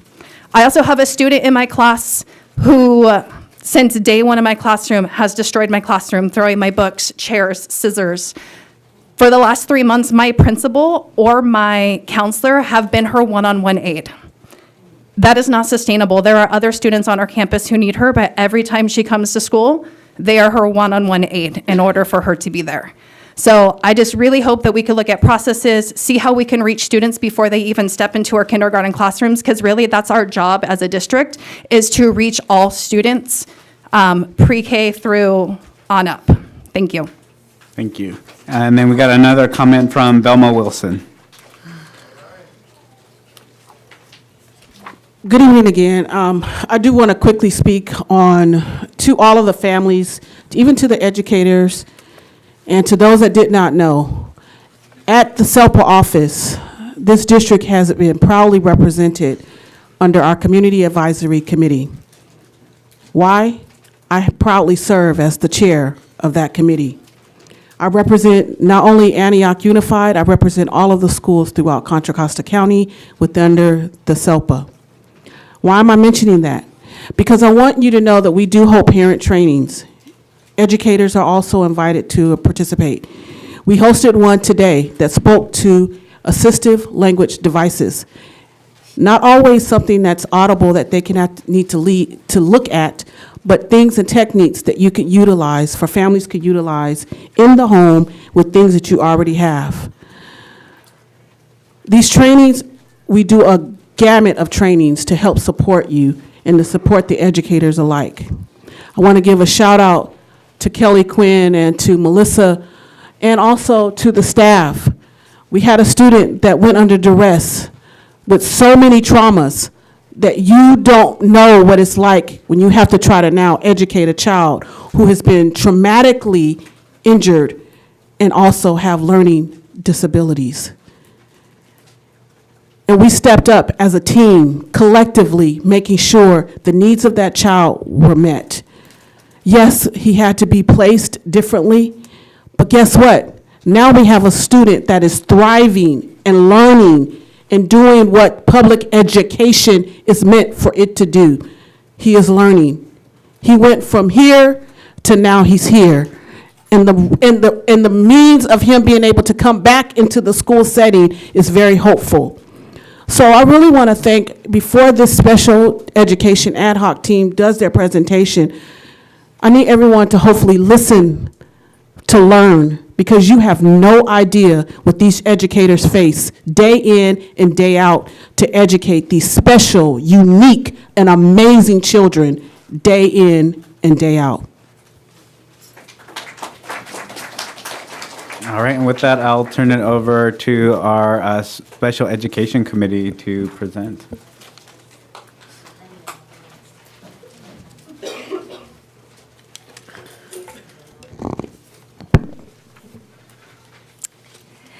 Good evening, Board President Hernandez, Vice President Rocha, Trustees Dr. Lathan, Brown, Cabo Smith, esteemed student board members Danny Bookout, Kyran Bryant, Gianni Callwood, Kailani Torres, and Carolyn Darden, and Superintendent Dr. Williams.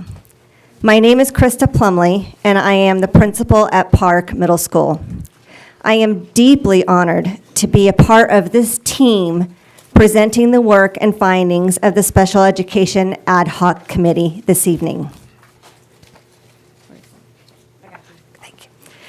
This presentation, which includes presenters with various perspectives on supporting scholars with additional needs, strives to cultivate an educational system that not only meets the needs of our scholars, but also empowers them to thrive. Tonight's agenda will address the purpose of the Special Ad Hoc Committee, a process overview, a summary of findings, and the proposed vision and recommendation for the board. Our committee embarked on a meaningful exploration of the special education processes and procedures within the AUSD community. By engaging with educational partners and parents, we have developed a path forward to provide tangible and actionable recommendations to the board. These recommendations are designed to support all learning communities across AUSD in alignment with the district vision, ensuring that feedback drives conversations within the Special Education MOU Committee. We thank you for your time and attention to this critical aspect of our educational mission. We look forward to your support and collaboration in bringing these recommendations to fruition. Hi, I'm Sam Marquardt. I'm a program specialist. This is our process overview that we use to begin the committee. We selected from parents, community members, special education teachers, general education teachers, and site administrators. Our focus groups began on our first meeting with groups of 6 to 8 participants, where we shared our own personal experiences with the system, as well as our own perspectives with how the special education system works, as well as the challenges that it faces. The themes really came out in training and staffing concerns, which I'm sure we've heard a lot of tonight.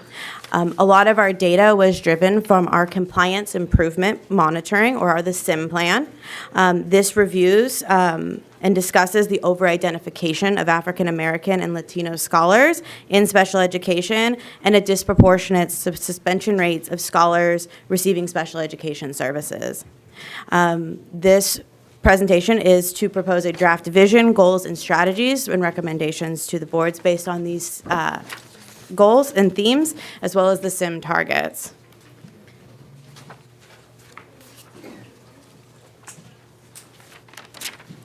Hi, I'm Catherine Lewis. I'm one of the district behavior analysts. I'm going to go over the first bit of our summary of findings. So the summary of findings for the over-identification of African American and Hispanic scholars. As a result of input from the ad hoc committee, the following categories emerged as possible root causes of increased suspension rates for African American and Hispanic scholars. So first being the need for expansion of training on interventions, behavior, trauma, and academic. The need for consistent implementation of interventions and continued monitoring of implementation with fidelity. The need for comprehensive and consistent systems, so CARE, SST, MTSS, SEL across the district to support scholars' mental, emotional, social, and academic skills. And there's a note there on children accessing resources in education, student success team, MTSS, so those are the acronyms there.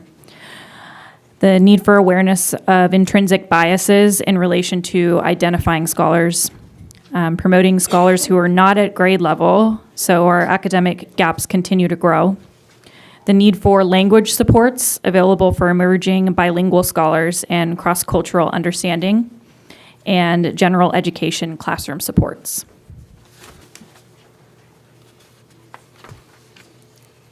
Hello, I'm Christiana Mendoza, another behavior analyst with the SPED department. I'm going to review the second portion of the summary of findings. So, summary of findings for suspensions of scholars receiving special education services. As a result of input from the ad hoc committee, the following categories emerged as possible root causes of increased suspension rates for special education scholars. So there are three categories: cross-cultural training, refined training on how to respond individually to specific behaviors and use de-escalation strategies, provide an individualized scholar data sheet to be accessible to all staff, increase awareness, acceptance, and training on all disabilities and their characteristics for all staff.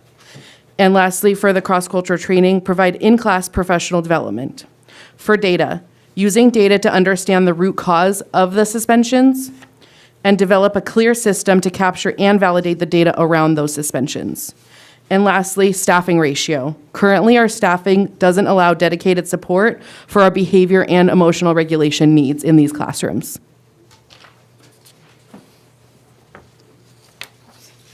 So our vision is next, and then we'll proceed with our recommendation to the board. Our vision is a comprehensive system that incorporates interventions, accommodations, and inclusion across general education and special education in order to support scholars, staff, and families across all subject areas and grade levels. This is our vision evidence. It's evidenced by neurodiversity, acceptance across all educational settings, trauma-informed care and support of diverse cultures and backgrounds, expansion of behavior support in general education, cooperation and inclusion between general education and special education.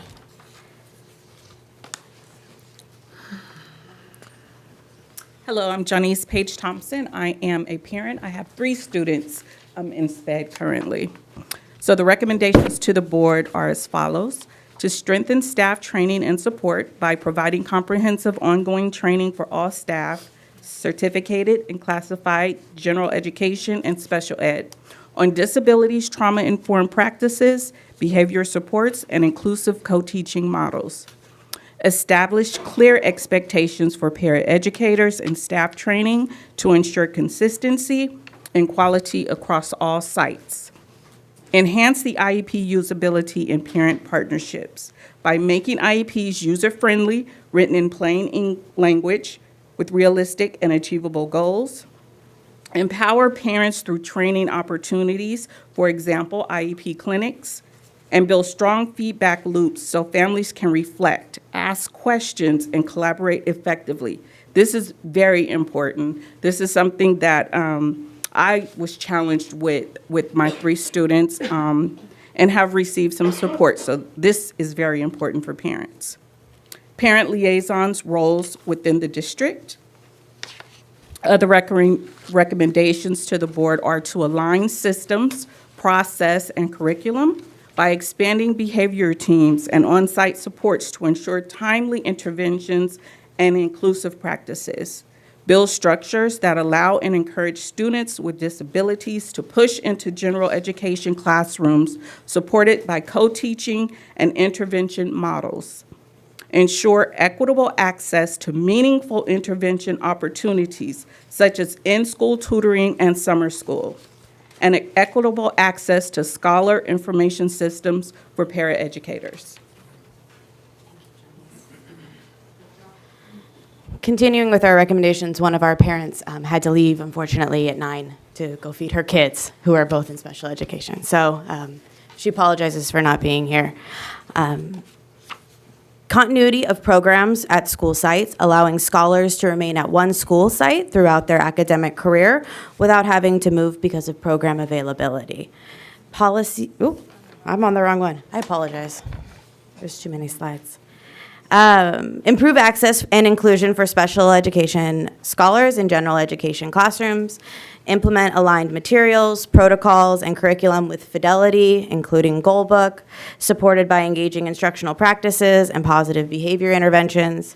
Create universal systems that are consistent and accessible across all school and grade levels. Implement MTSS with fidelity and sustainability. Develop a clear district-wide policy and plan for MTSS implementation that is developmentally appropriate, includes both academic and behavioral supports, and does not place the burden solely on classroom teachers, provide structured training and monitoring to ensure effective implementation across all schools, professional learning community, including special education teachers. And I've read the top one, so I beat you guys to the punch there. And then our last recommendation would be a policy committee focusing on inclusion instruction to start.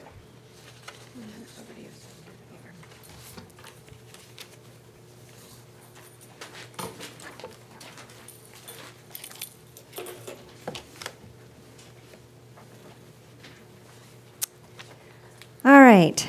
In summary, the school board is being asked to consider a series of comprehensive proposals aimed at improving the educational environment for scholars with additional needs. These proposals focus on strengthening staff training, enhancing individualized education plan usability, improving parent partnerships, aligning systems and curricula, and ensuring equitable access and inclusion within the educational framework. These proposed initiatives represent a significant step forward in our collective commitment to fostering an inclusive and supportive educational environment for scholars with additional needs.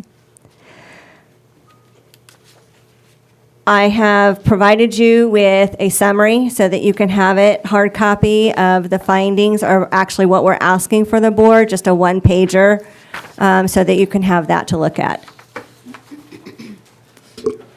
I want to extend my heartfelt gratitude to the committee members for their tireless dedication and invaluable insights during this process. Your expertise and commitment have been instrumental in shaping these proposals to better serve our scholars.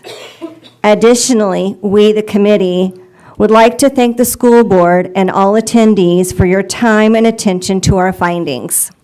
Your support is crucial as we work together to implement these changes and continuously improve the educational experiences of all our scholars. Thank you.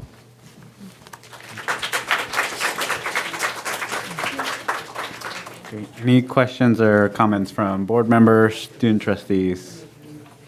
I would like to add, so one of the things that I think would be super helpful is because when Dee and I started this committee, we recognized that the reason why there's only 2 board members on the committee is because we don't really make decisions, right? And that the true power sits with the board. So I would really like to move forward with asking for a study session for the board so that we can really dig into how a lot of our special education programs work so that we could have a better understanding of how best to guide through policy. Looks like we have good consensus for that. Yes, So, sounds like a good idea. I agree. I just want to say it's very important. I like the one that here that says create a parent liaison role. It is so important because parents don't always understand. And it has to be someone that has language abilities too, that understands other languages or bring somebody in to help out. Yes. As a past parent of a special ed, I understand in my time it was very difficult.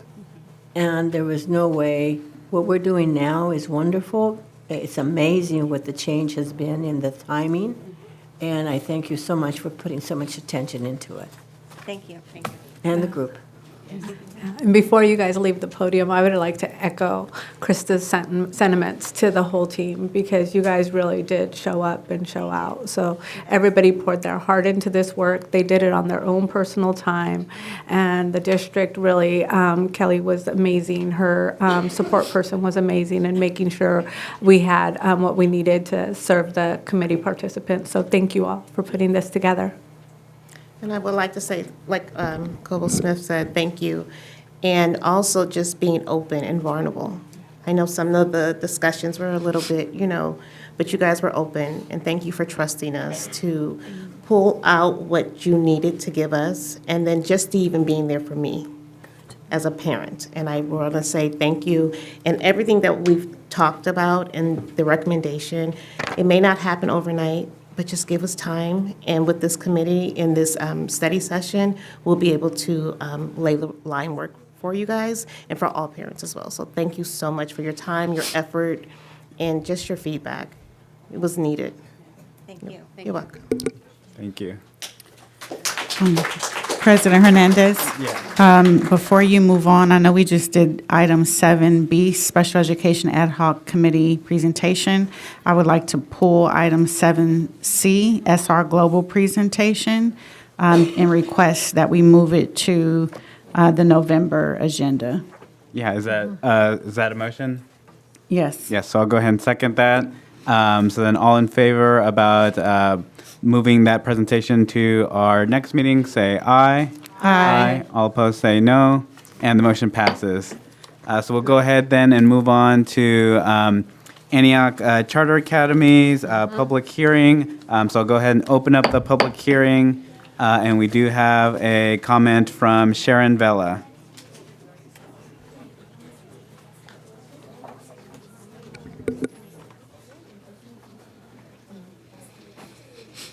Good evening to all.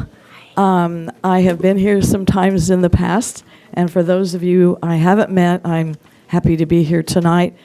I need to give you that background history because that's why I'm here to speak about the wonderful schools, Antioch Charter Academy. I came from Wichita, Kansas, and teaching there. Then I started here from 1971 to 2005. I taught music in AUSD. Mostly at Antioch Middle, Antioch Junior High over there. If you see a little plaque outside the choir room about some lady that taught there 30 years, that's me. Then I retired a little bit, and Belshaw said, "Are you available for a little music?" So I did that. But all this time, I knew the founders, Debbie Hoban, Miss Debbie Hoban, and, help me guys, I'm going, and Jeannie Dubitsky were teachers with me in AUSD. They came up with this new idea for a little variation in style of teaching using Montessori, etc. And I followed I liked it. They include the arts in all of the teaching and the plans. So I kind of followed theirs. And then when they split to 2 schools, it was a part-time position. So I've been teaching 15 years now, music at Antioch Charter Academy too, but we communicate back and forth. So I knew the style. I liked the style. I would have been a child that would have loved it when I was young because they look for the individual that maybe has a little different bend. And there's a general oversight I've made in my observations all these years of these 2 schools. I follow my instrumental music students and singers too, but instrumentalists to see where they go in high school. And I've watched, and we're a very small school, but these children have all achieved this ability to lead. And I think that comes from the foundation of the philosophies of the 2 schools. I noticed at one previous board meeting that the high school speaker from one of the high schools was a graduate of ACA. The drum major at Freedom High School graduated from our schools. The drum major at Pittsburgh High School was a music student of ours. These, and I see them in leadership positions. Also, the students I have that get to 7th and 8th grade, I taught that age a long time, and they don't always listen, but they love to hear new ideas, and it's amazing. I have something new I have to teach them, and they go, okay, we can do this. And then they do it very quickly. And I see the results of this teaching. Thank you. Anyway, I love it. Thank you. Thank you. And then we have one more public comment from Elisa McCutcheon.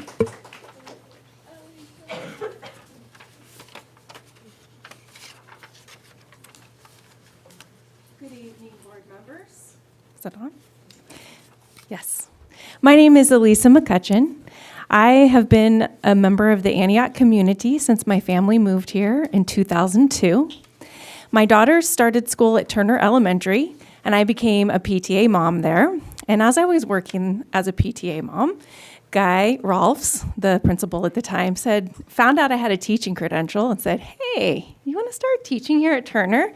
And I did. I became a teacher at Turner Elementary. And I was there until my girls were in middle school, and they got accepted into the lottery at ACA. And while they were at ACA, something pretty amazing happened. They loved going to school. They had a fantastic experience at Turner Elementary, but I saw that the teachers had a different way of doing things, a creative way of doing projects, and something that made my kids just love learning and being at school. It was enough that it made me say, I wonder how I could become a teacher there. And so in 2012, I actually became a teacher at ACA 2, and now I'm part of the co-administration team for ACA and ACA 2, and I still am a 7th and 8th grade teacher at ACA 2.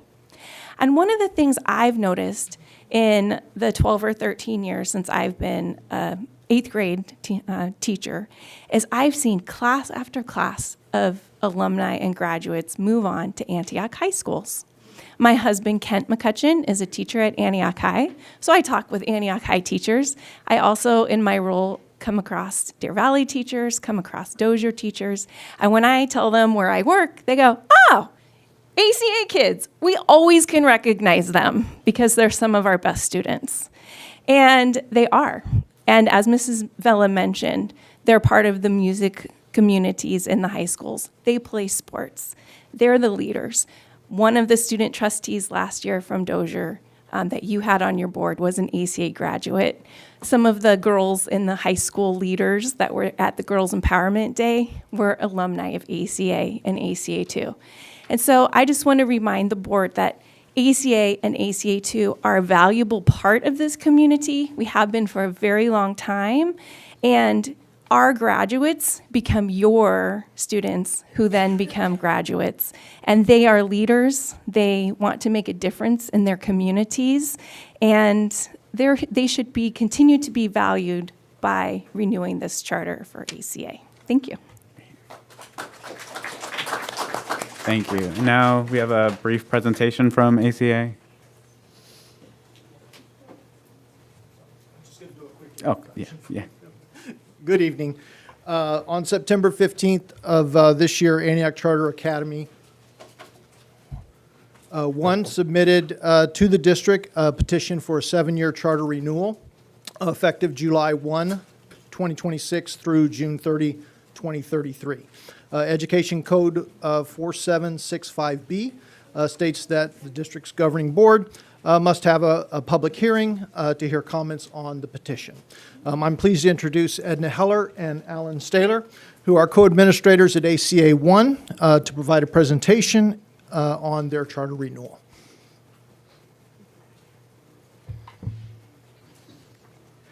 I want to say thank you to Ed.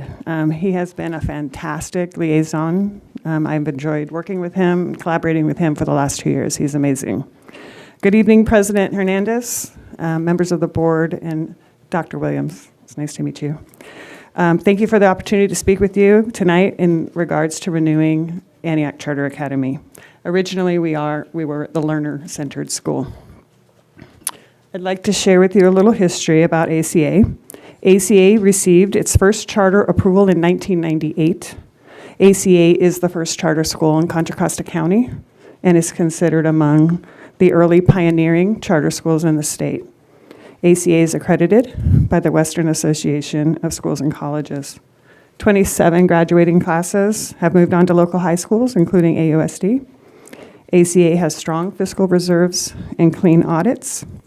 As you know, ACA is a small school. We have about 200 students in TK through 8th grade. A little bit about our philosophies and our structures. They're a little different. So ACA has 3 core research-based philosophies with students at the center of all of our decisions. Montessori, brain-compatible teaching and positive discipline by Jane Nelson guide our staff. We have small class sizes, K to 8, with around 21-to-1 ratio. In TK right now we have a 10-to-1 ratio. We employ very specific learning structures and strategies. Those include, but are not limited to, multi-age groupings, team teaching, and experiential learning through community partnerships. We have a weekly enrichment program consisting of art, music, Shaolin Kempo, and PE, and a variety of classes offered each week that support a student's growth in the multiple intelligences. Our focus is on performance, goals, and outcomes. Okay, we want our students to be lifelong learners, to collaborate, to seek justice, to show compassion, responsibility, and to be productive citizens. Our motto is, together we take action. Let me introduce you to AB 1505. So AB 1505 created a system of evaluating a charter school's performance for authorizers, such as yourself, to use at the time of a charter renewal. So a charter school must demonstrate strong performance over 2 preceding school years to be classified as, quote, high performing. This classification means the school has consistently met the state standards for academic achievement, and other key indicators. ACA received high performing in 2023 and again in 2024. ACA has consistently met the state standards and performance criteria over the last 27 years. And for this reason, we are seeking a 7-year renewal term. So let me introduce you to Alan Staler, who will share with you our school-wide performance data. Thank you, Edna. I wanted to highlight the data that we use to determine the school's performance level through AB 1505. All the following data is from California School District Dashboard. To qualify as high performing, a school must perform at or above the state average school-wide and perform above or at the state average in more than 50% of numerical subgroups, student subgroups, for 2 consecutive years. The table on the slide displays our ELA distance from standard FPS or DFS results for the last 3 dashboard years. DFS measures how far on average students score above or below the state's proficiency threshold. As you can see that in the highlighted rows, ACA outperforms the state in ELA school-wide and across the majority of subgroups. Specifically, we score higher than the state average for African American, Hispanic, 2 or more races, English learners, socioeconomically disadvantaged students, and students with disabilities. This means 75% of our numerically significant subgroups perform above the state average, well above the 50% threshold required by AB 1505 criteria 2.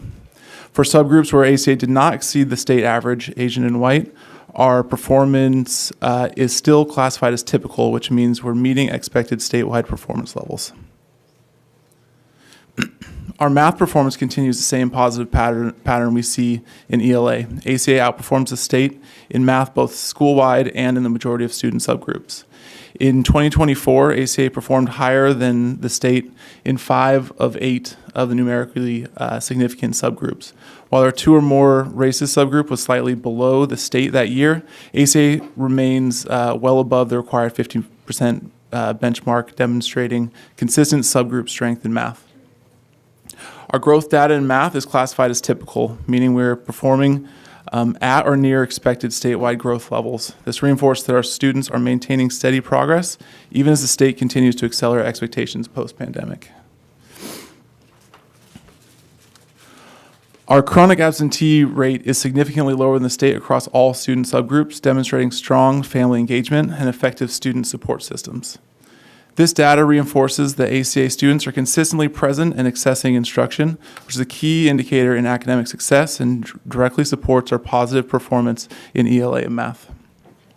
We attribute this success to our robust re-engagement procedures and the use of independent study, which allows us to partner with families early, mitigate loss of learning, and prevent students from becoming chronically absent.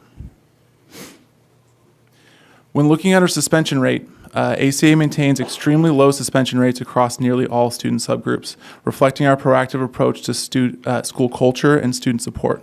In 2023-2024, only half of 1% of students, which translates to 1 student at our small school, received a suspension. In 2021-22 and 2022-23, the rate was just 1%, which translates to 2 students. This consistently low percentage demonstrates effectiveness of our positive discipline framework and our small student-centered school environment. While a few subgroups appear slightly above the state in isolated years, it's due to a very small subgroup counts, and where one suspension can represent a small percentage on paper. Despite this, our overall suspension rate remains well below the state, and our trend remains stable, predictable, and positive. Lastly, our EL reclassification data shows that ACA is consistently moving English learners toward proficiency. For each of the past 2 years, ACA reclassified a higher percentage of EL students than the state, and we are just below the state percentage in 2021 and 2022. The data also shows that ACA has a very low percentage of students remaining in the EL for 6+ years, which highlights the effectiveness of our instruction, progress monitoring, and targeted language supports. When looking at ACA's data alongside the state, it reflects an effective program for English learners that supports steady growth in language proficiency and successful reclassification in a timely manner.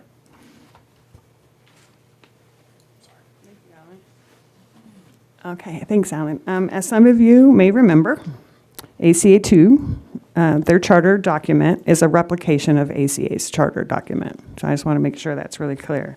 And they were up for renewal last year. And due to the timing, ACA 2, their charter renews before ACA's. We focus all of our resources thoroughly reviewing and updating the charter document during ACA 2's renewal process.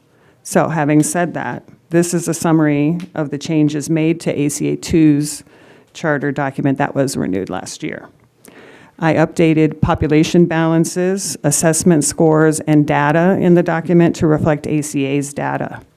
The facility location was changed from the fairgrounds to the Hacienda site. Our lawyers looked it over and updated any changes in ed code since September 2024, when we submitted that charter.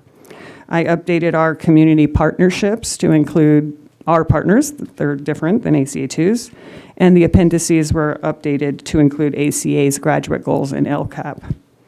And lastly, the charter renewal criteria section of the document has been updated to reflect ACA's high-performing status in regards to AB 1505.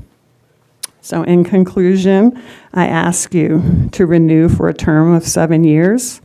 ACA offers residents a unique educational environment that teaches to the whole child. Our school meets the CDE state-established criteria for a 7-year renewal. ACA students make social and academic progress over time, and our ACA families and students really do appreciate the school, our strong sense of community, and the results for their individual student. Thank you so much for your attention, and I am open to any questions you may have at this time. Thank you. Any questions? All right, I'll go ahead and close the public hearing. Thank you so much. Thank you so much. Appreciate you. Great. And next we'll hear from Rocket Ship Delta Prep.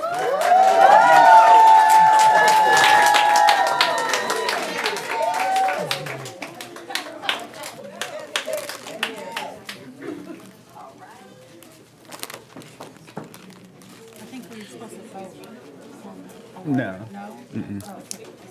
And then I know I'm seeing a number of public comments here that I'm guessing are students. And how did we want to handle those? Just call them up one by one still, or? Start there, yeah. Okay, great. Yeah. First, I have a public comment from Dylan.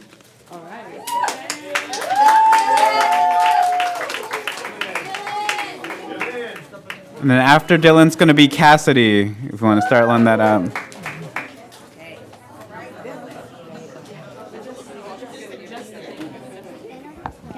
You can stand on it so they can see you.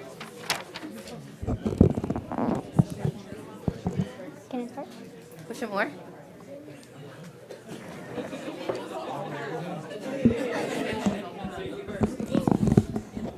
There you go. You got this too. Hi, my name is Dylan. I go to Rocket Ship. I'm in 4th grade. Since I was a kid, I used to speak a lot of Spanish. When I came to the school, they helped me learn English. I didn't know any math, and didn't know how to read any English either. It made me feel confident to know that I can learn more and improve too.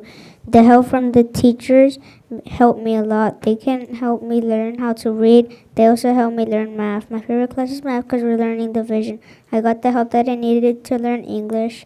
It helped me learn how to read word problems. It also helped me to talk to my friends. This makes me happy because I can talk to my friends in a language that they understand and I can also understand. Thank you, Rocket Ship, for helping me learn English. Thank you, everyone, for listening to my story.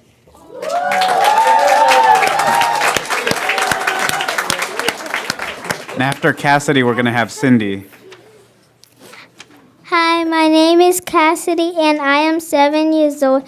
My school is Rocket Ship Delta Prep and I am in 2nd grade. I like it when the school leaders help me when I need help. If I raise my hand, they come and help me. I'm happy about that because that's very nice and I like because I've been going here since I was in TK and I have a lot of friends.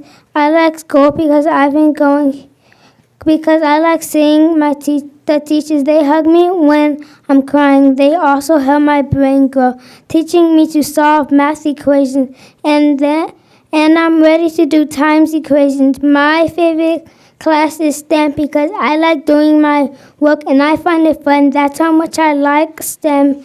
I want to keep this going open for 5 more years. Thank you.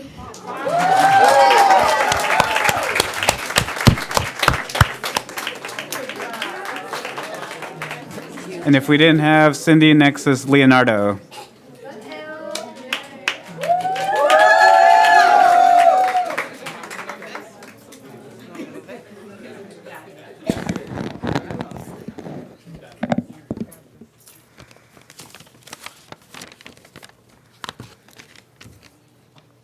Hello, my name is Leonardo. I went to Rockship Delta Prep from kindergarten to 5th grade.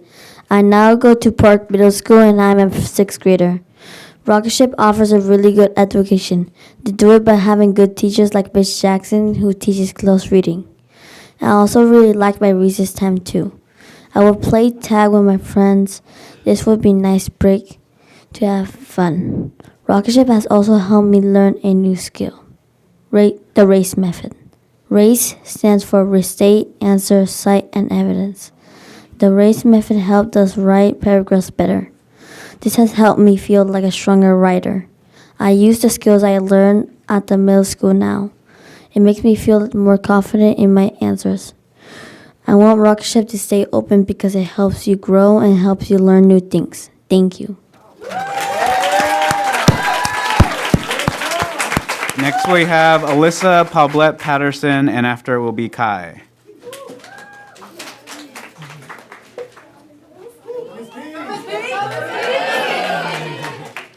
Hi, good evening. My name is Alisa Pulvete Patterson, and I've had the honor of serving at Rocket Ship Delta Prep for the past 8 years. First as a founding teacher, and now as a proud school leader. What defines our school is the deep sense of family, purpose, and relentless belief in our students and one another. Every day we build something lasting. We create systems to help students rise, promoting positive behavior, strengthening their confidence, and helping them grow into compassionate, capable learners. And the impact of that growth reaches far beyond our walls, because these students will one day become the change makers, leaders, and proud citizens shaping the future of the Antioch community. Our teachers, too, grow alongside our students. Through live coaching and intentional feedback, we cultivate excellence in every classroom. This creates a space to provide feedback, building our teachers' skills, and thus creating the opportunity to further impact our students' education. The ripple of growth, teacher to student, student to community, is the heartbeat of Delta Prep. Renewal represents a moment to reaffirm why we do this work, to stand again in our purpose and our belief in every child we serve. It is our way of saying we are not finished, we are still growing, still learning, and still dedicated to building the future our students deserve. I stand here proud of who we are, confident that our best days and brightest opportunities are still ahead. Thank you.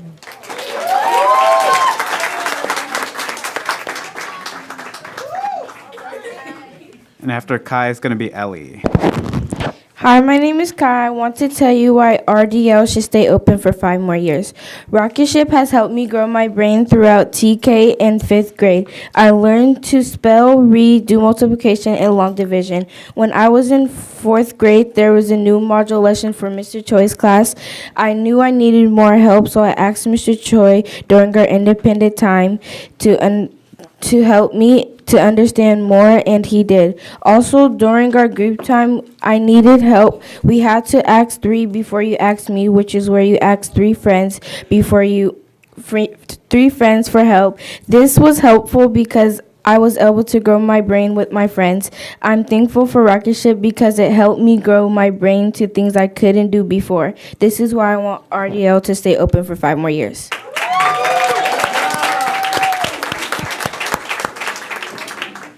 Great. So next we have Ellie, and then afterwards will be Crystal. Hello, my name is Ellie Rico, and I'm a founding student of Rocket Ship Delta Prep. I'm here with you to tell you the story of my Rocket Ship experience. The way that Rocket Ship has helped me throughout my education has shaped me to be more disciplined and responsible. I use this in my middle school, Park Middle School, by making sure that I focus in my class, make sure that I get my work done, and participate. All of these things are skills that Rocket Ship has taught me to do. Rocket Ship has also taught me to grow with who I am by teaching me of the core values and how I can stand up for myself and others. One of the core values that stands up for me is empathy. The reason is because you can never know what someone is going through, and if you put yourself in their shoes, you can understand them. This core value specifically has helped me understand my classmates and help them out when no one was there for them. Thank you, Rocket Ship, for making me the person I am today, and thank you everyone for being here.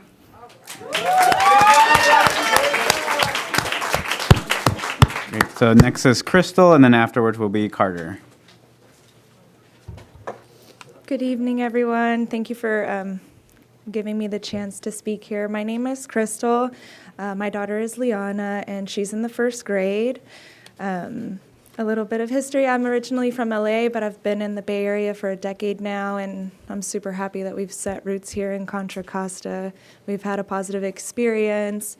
We did start out our school journey going to a district school, but she had some difficulties, and I was happy that we had the opportunity to transfer to Rocket Ship. And not all students fit in the same box or, have the same needs. So I'm super grateful that taking her to Rocket Ship, she's been definitely challenged with her work and what she's doing, but she loves going to school every day, So it's been really positive for us. The other thing that I like about Rocket Ship is that I feel a camaraderie among the parents, just knowing that the school is pushing us and encouraging us to be present, to volunteer, we go to open house and it's hey, here's some food banks we can sign up for, and there's these opportunities that we have to work together and do things. The other thing is that I know everyone has the autonomy and the choice to send their students where they are and that they want to be there, to do what's the most successful for them, and for our Rocketeer, it has been. So thank you for your time. Great job. So up next is Carter, and afterwards will be Brenda Torres. Let's go, Carter.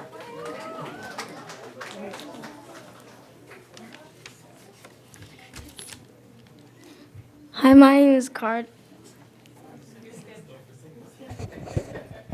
Hi, my name is Carter with a K. I go to Rocket Ship Delta Prep, and I am in 4th grade right now.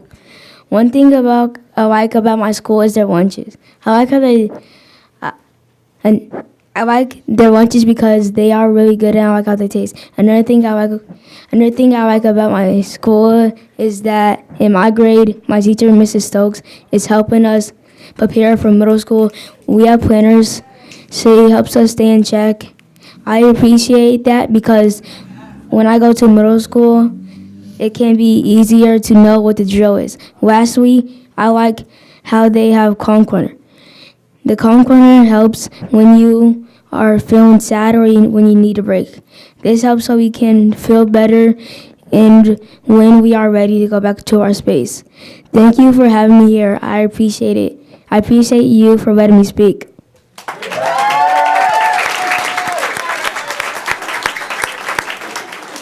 So next we have Brenda Torres, and afterwards will be Caden.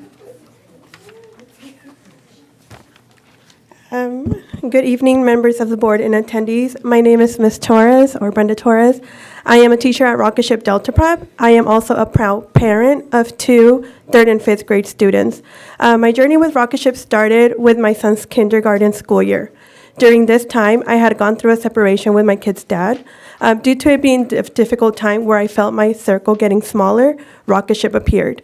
It started with a home visit. Learning about the commitment of my child's teacher turned them into more than just teachers, but family. I knew that this academic journey was in good hands alongside his well-being. Throughout this process, the teachers were in frequent communication with me while also providing resources needed. Seeing firsthand how teachers and staff have contributed to my students' growth, it inspired me to join a team I never knew was for me, to continue contributing positively to our Rocket Ship family and students. Rocket Ship has helped me feel like a family, and I wanted to help students, which I feel I have. Ensuring that our students are thriving in every aspect of their life and providing invaluable opportunities for both students and families. Please keep Rocket Ship open for more than 5 more years. Thank you. All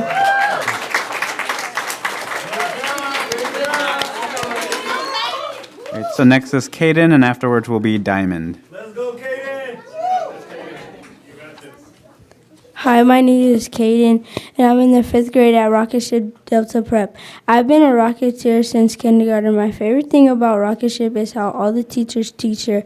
Every year I move up a grade and I need help. Every year the teachers help me, like Miss Snook with multiplication and help me converting decimals.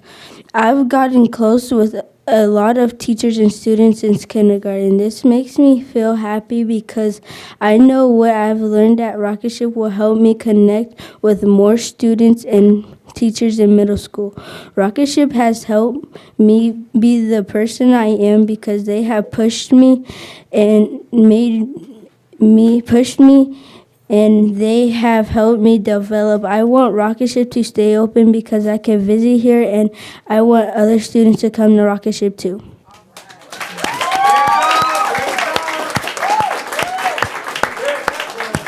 So next we have Diamond, and afterwards is Zolma. If Diamond's not here, we can just move on to Zolma.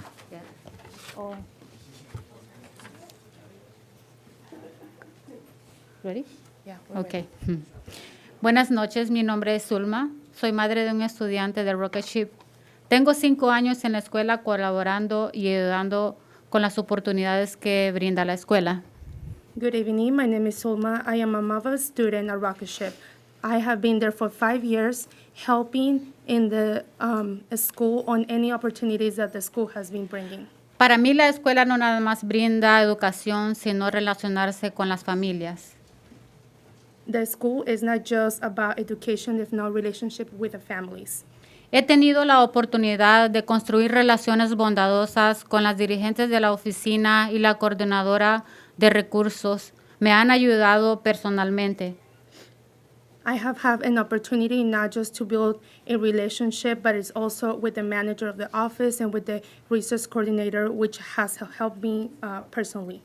De hecho, me he podido involucrar con la escuela de diferentes maneras, con programas de los dichos que ayuda a fomentar la lectura y también que los estudiantes tengan la oportunidad de emocionarse al ver a sus padres leer.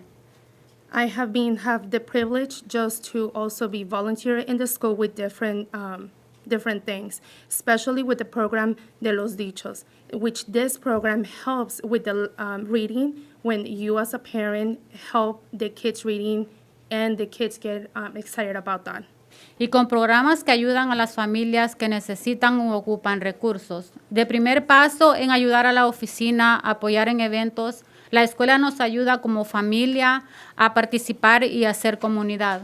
the programs that the families can be having in the school, it's about resources, but also you can be helping in the office and any events that they have, and the school will help us and participate and make our community.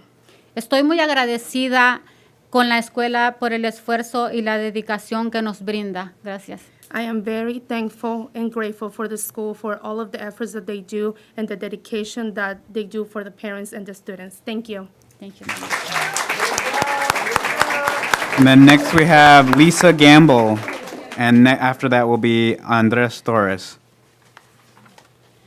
Good evening, everyone. My name is Lisa Gamble, and I am a proud grandmother, caregiver, and advocate for my grandson, who is now in second grade at Rocket Ship Delta Prep. I've lived in the community for many, many years, and I've always believed in the power of education to change lives. My daughter is a single mom who faces serious health challenges and is often in the hospital. During those times, I step in to care for my grandson, and I do my best to fill the role as mama. It hasn't been easy, but Rocket Ship has been the one constant we can count on. But Rocket Ship didn't give up on him. They saw a little boy trying to manage his big emotions, and they responded with patience, compassion, and care. They kept in close communication with both my daughter and me. They worked as a team. The communication updates, discussions, and strategies to ensure that the child's needs are being met.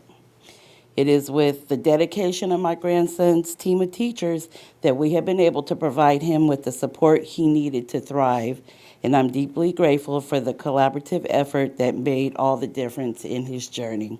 Thank you, Rocket Ship, for being part of our village, and thank you, trustees and superintendent, for your time.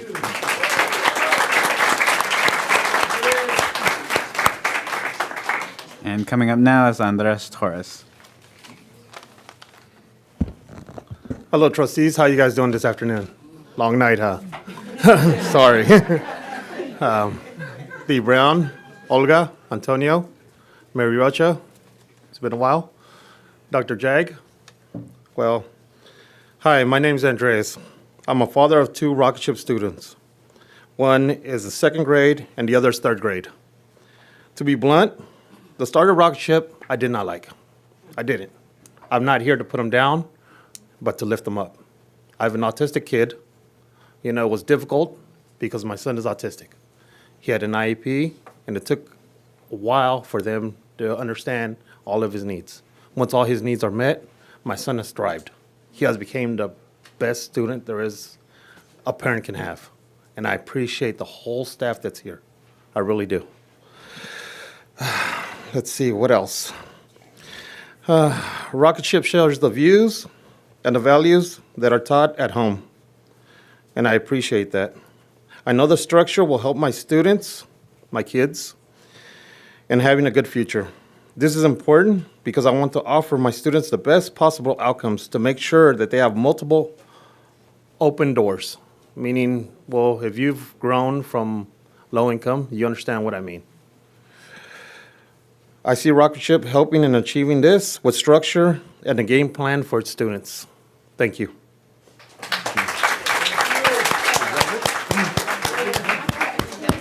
And now we'll have a brief presentation from Rocket Ship.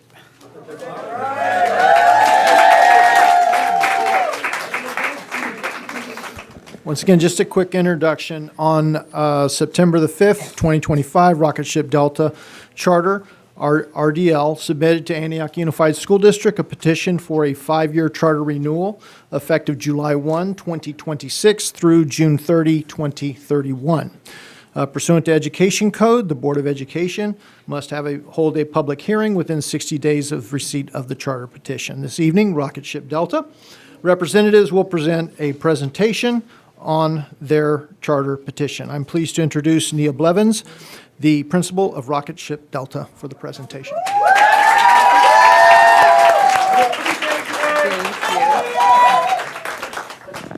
Alrighty, okay. Alrighty. Good evening, President Hernandez, trustees, and superintendent. My name is Nia Belvin, and I am the proud principal of Rocket Ship Delta Prep. And I thank you for your opportunity to present tonight. At Rocket Ship Public Schools, we believe every child deserves access to an excellent education that opens doors to their futures. We partner with our families to remove barriers and ensure every student has the opportunity to thrive. Our vision is simple yet ambitious: equal access to opportunity for all. We are exclusively focused on elementary education at Rocketship. When our prepared students and engaged families move on to middle school, those schools welcome students who are ready for rigor and families who know how to advocate, partner, and hold schools accountable. Excellent elementary schools create stronger middle schools, which lead to stronger high schools. And this is how Rocketship Delta Prep helps strengthen the entire public education ecosystem here in Antioch. In a major national study of 3 million public school students published by Stanford Center of Research on Education Outcomes, Rocketship was recognized as one of those gap-busting school networks. This study found that on average, our Rocketeers gain an equivalent more of 5 additional months of learning in a single year. That's representative of 96 extra days in reading and 138 in math compared to peers statewide. Growing more than a grade level in 1 year is how we narrow and ultimately achieve in closing gaps for disadvantaged students. This study is powerful proof of what is possible when we set high expectations, partner closely with families, and personalize learning so every student can thrive. This is the model of excellence we proudly offer our Rocketeers. When I think about why I lead Rocketship Delta Prep, it always comes back to my own story. I grew up just 20 minutes from here and rarely had educators who looked like me. Even with caring educators, I know what it feels like to walk through a school and not see yourself fully represented, and representation matters. My mom knew it too, even if she didn't always have the words. She didn't take the path of college for herself, but she made sure I understood that education opens doors. She would say, "You're gonna do better, and you're gonna be better." And those words shaped my purpose. I want for my students what my mother wanted for me: a chance to rise, to see beyond circumstances, and to know they belong. Every day at Delta Prep, I see exactly that in action. Students showing courage, like you saw here tonight, joy and determination, celebrating who they are and striving towards high expectations. And I know when students see themselves reflected in their teachers and leaders, they also see possibilities of their own futures. Schools should be places where children feel both loved and challenged, where families know this is not a school built for them, but with them, where student voices, cultures, and stories are celebrated to drive learning forward. That belief in representation and opportunity is not just my personal story, it's all of ours. We exist to serve all children in Antioch, ensuring that every family, no matter their background or circumstances, has access to an excellent, joyful education right here in their community. Delta Prep reflects Antioch. Over 70% of our families are socially, economically disadvantaged. More than a third are Black, and over half are Latino. What makes me proud is that nearly half of our teachers and staff live right here in Antioch. Our team reflects our students. 26% of our educators are Black and nearly half are Latino. We've welcomed educators who bring new perspectives, including teachers who graduated from HBCUs. For our Rocketeers, that means teachers who are both mirrors, reflecting their identities, and windows, opening new possibilities. That's how we build belonging and empathy. You'll see a lot of colors here, but the takeaway is this: Delta Prep is moving in the right direction. Our kids are showing growth, especially in areas like English learner progress, where we're now at blue. We're not satisfied, but we are encouraged. And that credit belongs to our students, their families, and our teachers who are doing the hard work every single day. A few years ago, we struggled with chronic absenteeism, especially among our African American and Latino students. In response, we made school a place where kids want to be. With celebrations like our golden tickets, Rocketeers are now running through our gate in the morning, hopefully with safety, right? And families telling us it's changed the way their students feel about showing up to school. These improvements show that our strategies are working, but we also know attendance challenges don't disappear overnight. That's why we're committed to sustaining this momentum so every Rocketeer has the opportunity to learn every single day. At Delta Prep, suspensions are rare because our approach is restorative. We focus on helping students reflect, learn, and return to the classroom stronger. Our school culture is rooted in joy and dignity, and that's why you see so much blue and green here. Students know they are cared for, and families know that we are committed to keeping kids in the classroom right where they belong. In reading, we've made steady progress, but trustees, the most important number here is in the color. It's in the stories behind it. For example, I think about Dewan, one of our kindergarten Rocketeers who began the year reading far below grade level. Through daily small group instruction, targeted reading supports, and his own determination, Dewan grew 45 points in just one academic year as measured on NWEA, ending the year reading above grade level. That's what it means to shift colors on a chart like this. Each color change represents a child like Dewan, students who are gaining confidence, unlocking new skills, and proving what is possible when we meet every learner where they are. In math, we see a similar story of growth.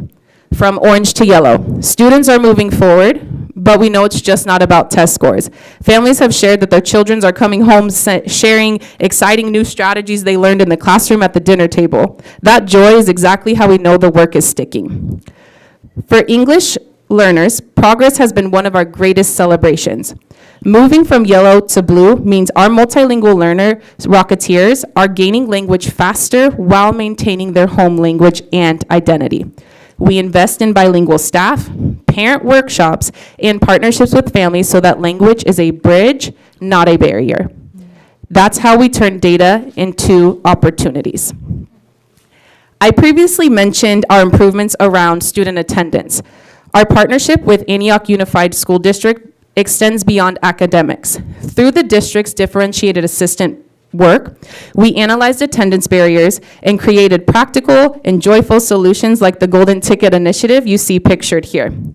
Additionally, each Rocketship school, including Delta Prep, has a Care Corps coordinator. This is an individual who connects families to resources such as clothing, food, counseling, and housing. Addressing these needs ensures students arrive ready to learn. When schools and communities partner to meet family needs, students can thrive, and our attendance gains show it. Our families are true partners. Each fall, our team visits every home. This year, we have completed 464 home visits by October 15th. Those visits build the trust that anchors everything that we do. We hold 3 parent-teacher conferences each year, and we stay connected through weekly updates so our families always know exactly how their Rocketeers are doing. Families also have a voice, serving on our school site council, regional advisory board, and even Rocketship board of directors, where a Delta Prep parent proudly served a 2-year term from 2022 to 2024. Family partnership isn't a checkbox at Delta Prep, it's part of who we are. I believe in the power of education to transform, not just individual lives, but entire communities, our community. And you heard from Elizabeth Rico tonight. We know her as Ellie, who was one of our founding Rocketeers pictured here as a kindergartner when our doors first opened. Today, as she named, she's a 7th grader at Antioch Park Middle, an honor roll student with a 4.0 GPA. Her teachers describe her as a leader and a role model among her peers. Ellie's story is a reflection of what happens when family partnership, high expectations, and belonging come together. Her success is not an exception. It is the legacy that we are building together, one Rocketeer at a time. Tonight, you've heard a story of a school that believes in its community, stands with its family, and never stops believing in the potential of every single child. At Rocketship Delta Prep, we are not just preparing students for the next grade level, we are preparing them for life. We are proud to be a part of Antioch Unified shared vision of excellence, equity, and opportunity. Together, we are proving what's possible when courage, partnership, and belief in children lead the way. Thank you.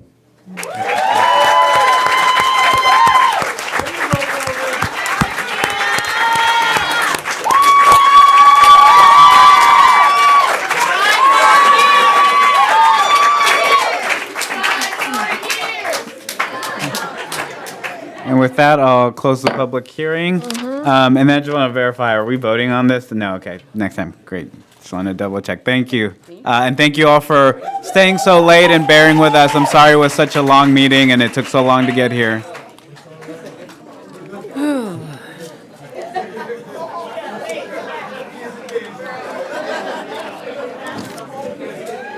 Great, moving on to consent items.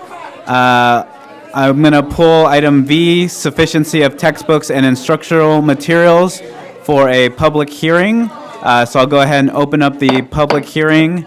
Do we have anyone that wishes to speak on the sufficiency of textbooks and instructional materials?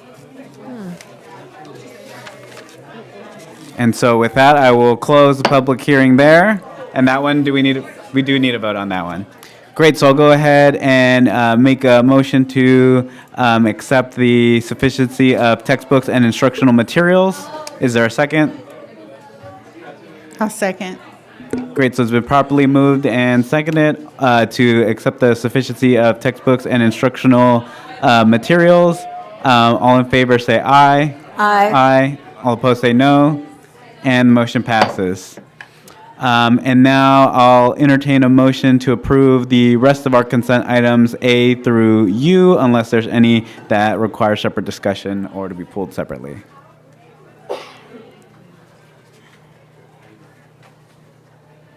I'll make a motion to approve consent items A through U. Is there a second? I second.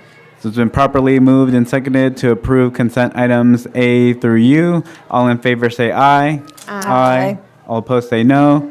And the motion passes. Moving on to action items, we have item A, stipulated expulsion E25.26-004. This is now the public portion of the discussion that was had in closed session. I'll make a motion to approve the stipulated. Hold on. Yeah. I was wondering what that entailed.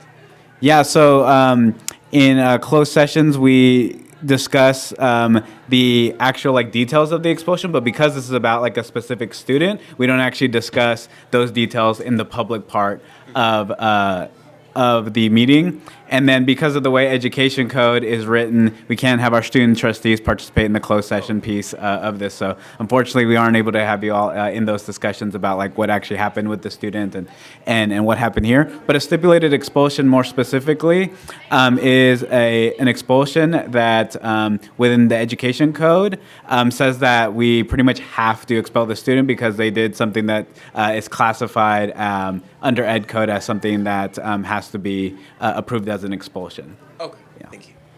Yeah, but good question. Great, so I'll go ahead and motion to approve this stipulated expulsion here as presented. Is there a second? Second. Great, so it's been properly moved and seconded to approve this stipulated expulsion. All in favor say aye. Aye. Aye. All opposed say no, and the motion passes. And I do see here in the summary that, to clarify more specifically, I wasn't sure if we could share this or not. This is for the possession of a firearm. So those kinds of things require an expulsion. Great. Moving on to item B, school attendance review board. So I will turn it over to staff for just a quick summary on that one. All right, so this evening we're asking that the board takes action on the SARB board roster. So you'll take a look there, it's attached for the board's review. It's really important that we have a diverse SARB board that is reflective and will support a holistic approach for our students. So if you see in that attachment, we have quite a few staffers that can provide support to our families and our students, such as social workers, clinicians, counselors, and different staffers that can support getting students back in school. And we ask that the board take action to approve this SARB board. Great. So unless there's any questions, I'll entertain a motion to approve the SARB board. I approve the SAR board. Great. Second. So it's been properly moved and seconded. All in favor say aye. Aye. Aye. All opposed say no, and the motion passes. Moving on to item C, the nomination of CSEA appointed personnel commissioner. Thank you, President Hernandez, members of the board, and Superintendent Dr. Williams.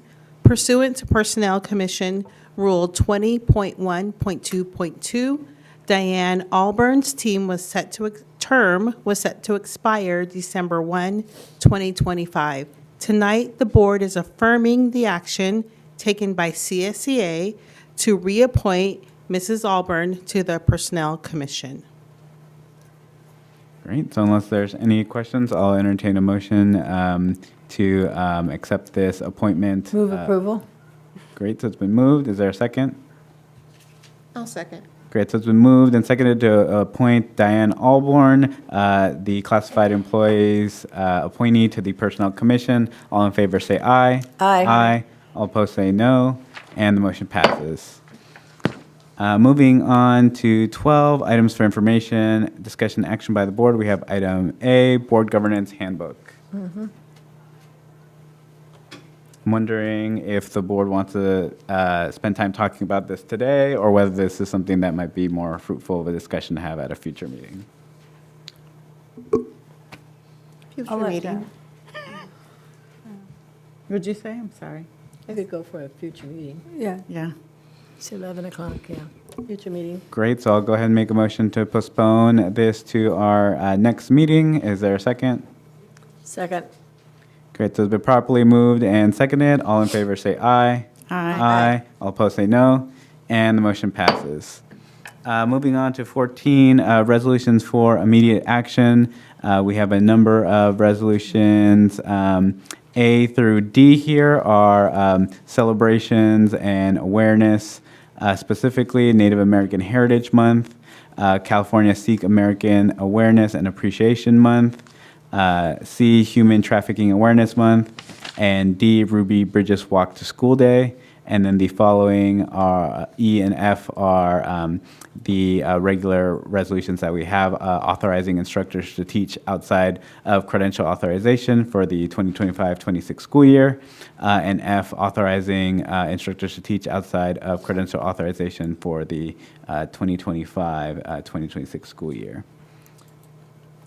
So I don't know if we can take these all at once, or maybe take maybe all the recognition ones together. Yeah. So I'll go ahead and make a motion to accept resolutions A through D.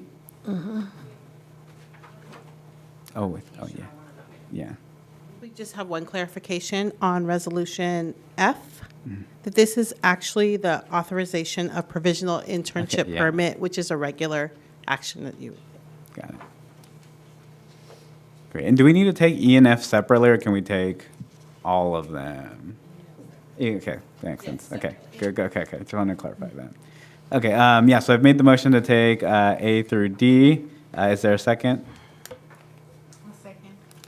Great, so it's been properly moved and seconded to approve Resolution A, celebrating Native American Heritage Month, Resolution B, the California Sikh American Awareness and Appreciation Month, C, Human Trafficking Awareness Month, and D, Ruby Bridges Walk to School Day. All in favor say aye. Aye. All opposed say no, and the motion passes. So then E is authorizing instructors to teach outside of credential authorization for the 2025-26 school year. Any questions from the board on that? Otherwise, I'll entertain a motion. Move approval. They Great. do it all the time. Great, so it's been properly moved. Is there a second? Second. Great, so it's properly moved and seconded. All in favor say aye. Aye. Aye. All opposed say no, and motion passes. And then next we have item F, which is, oh man, my thing is like not loading. It's the same. It's authorizing the provisional internship permit. Perfect. Yeah, so I'll go ahead and make a motion to approve the resolution authorizing the provisional internship permit. Is there a second? Second. So it's been properly moved and seconded. All in favor say aye. Aye. Aye. All opposed say no, and the motion passes. Moving on, we have the board policies for first reading. So we have item A on sexual health and HIV/AIDS prevention instruction, B, recognition of religious beliefs and customs, and C, comprehensive health. Is there any questions on these that want to be addressed right now? This is our first reading, so they will come back to us. Great. Moving on to 17, board policies for second reading and action. So we have board policy 6174, education for English language learners. So this is the second time this is coming to us. Unless there's any questions, I'll entertain a motion to adopt the board policy as presented. I move approval. Great, so it's been properly motioned. Is there a second? A second. Great, so it's been properly moved and seconded to approve Board Policy 6174, Education for English Language Learners. All in favor say aye. Aye. All opposed say no, and the motion passes. Next, we have information items for general information. We have item A, Administrative Regulation 5126, awards for achievement, and that's just for information. Does anyone have any questions on that? Wait, what item? This is 18A, Administrative Regulation 5126, awards for achievement. It's not there. Yeah, and the administrative regulations is just not something that we as a board put together, but it's something on the staff side of how we actually do some of the board policy pieces. Okay, thank you. Great, and then we also have item B, the quarterly report on Williams uniform complaints, which we did not have any for this quarterly report. So that's just for information there. And then, oh, we did have one. Oh, okay, well, never mind. Good evening, Board. We did have one on facilities. It was related to the air conditioning at Antioch Middle School. We were able to resolve it. Now the 100-200 building has a fully replaced air conditioning system with new cooling towers. So we're hoping that resolves it long-term. Thank you. Next, we have future items from board members. Any future agenda items? Yes, Trustee Colwood. No. Okay, great. And then lastly, we have comments from board members. So anything that people want to share, report out right now? I want to share some. Yeah, Trustee Brown, and then we'll go to Trustee Colwood. Okay. If we can, when we're doing the agenda, when we have big, like, hot items such as the negotiations and the union being here, and we have students who are also participating, if we could kind of like spread those out so they're not here so late in the night, or find a way to not have, I mean, I'm not saying not to have so much on the agenda, but when there's students such as, I've seen some as young as kinders, and even, you know, little ones running around, just making sure that we can adjust it a little bit more so that they won't be out here this late. Yeah, definitely. I think we definitely try to do that. I think it's hard to know how many people are going to come for different things and who's going to come for different things, but I definitely hear that. Yeah, we'll try to be more cognizant of that in the future and do apologize for people that had to stay late today. And also, just to kind of piggyback on that, I think, and I need to go back and reread the policy, that we can have comments for 30 minutes and then vote if we want them longer. So I know tonight was interesting. All teachers wanted their voices heard. And I know that when it's a long agenda, we can make different decisions too. Yeah, that is true. This is, we control the agenda and can always limit public comments, both the amount of time that people have and the amount of time that we spend listening to public comments. But I think given the nature of the comments, I think I was interested in hearing out from our community. I agree. I think it was a good choice. Thank you. Any other, oh yeah, that's right, sorry, Trustee Colwood. I was wondering if we could possibly do something about the system, because last time mine also crashed. So I was, because does 11 o'clock, it shuts down. Really? It's back east, so they're 2 o'clock a.m. maintenance. Oh, It's okay. not us. Okay. Thank you. Well, it kind of is. Well, Let's be clear. and then also I had a quick comment. I was wondering with the ordeal with the union. I was wondering if that's something that we'd like, when would that be discussed, in this meeting or next meeting, or like how would that budget be? Would that be something in closed session? Yeah, so a lot of those discussions are in a closed session, and then a lot of the actual process of those negotiations actually even happens outside of us board members, so we don't even participate in those negotiation pieces, but we do give direction on some of the parameters of how the negotiations team does that. So again, education code kind of limits a little bit of the parts of student trustees. So even if we wanted to find more ways to have you participate in that, education code kind of stops us from letting you participate more in that. But I'm sure both any of us and staff is willing to share a lot more about the details of that process too, if that's something you're curious about. Thank you. And then also, quick comment on the, I think I put it, or I think we added it on the agenda last meeting. It was about Wi-Fi and connectivity. I think we mentioned that. Was that on the, one of the action items for this meeting? So it wasn't an action item here on this meeting, but if you look under 19, item 19 of future agenda items, we do have it on there that it is on our list of things that are coming in the future. It says technology, connectivity, and infrastructure. That's listed, and then it has your name right there, requested by Student Trustee Colwood. Oh, sorry, it wasn't on this this physical one. Okay, Yeah. I was just wondering. All right. And then just a follow-up, Trustee Callwood. If you look on the website, and you may have already seen it, on the Human Resource website, on the Antioch Unified School District website, go to Human Resources. You can see the updates regarding the negotiations with Antioch Education Association and CSEA, correct? Yes. Okay, so you can find it there, and then you can ask questions because it's public, at that point, it's public knowledge. Okay. And so those negotiations would take place in like a closed setting. Like how would we who exactly is sort of coordinates the negotiations? Like what staff with the district? We can address that when we meet with the student on the 12th. Sounds good. When we Thank meet with you. the students, we can do a review for them. Yeah, great. Cool. Any other comments from board members? Any other questions, Trustee Colwood? Great. No, great questions. No, keep them up.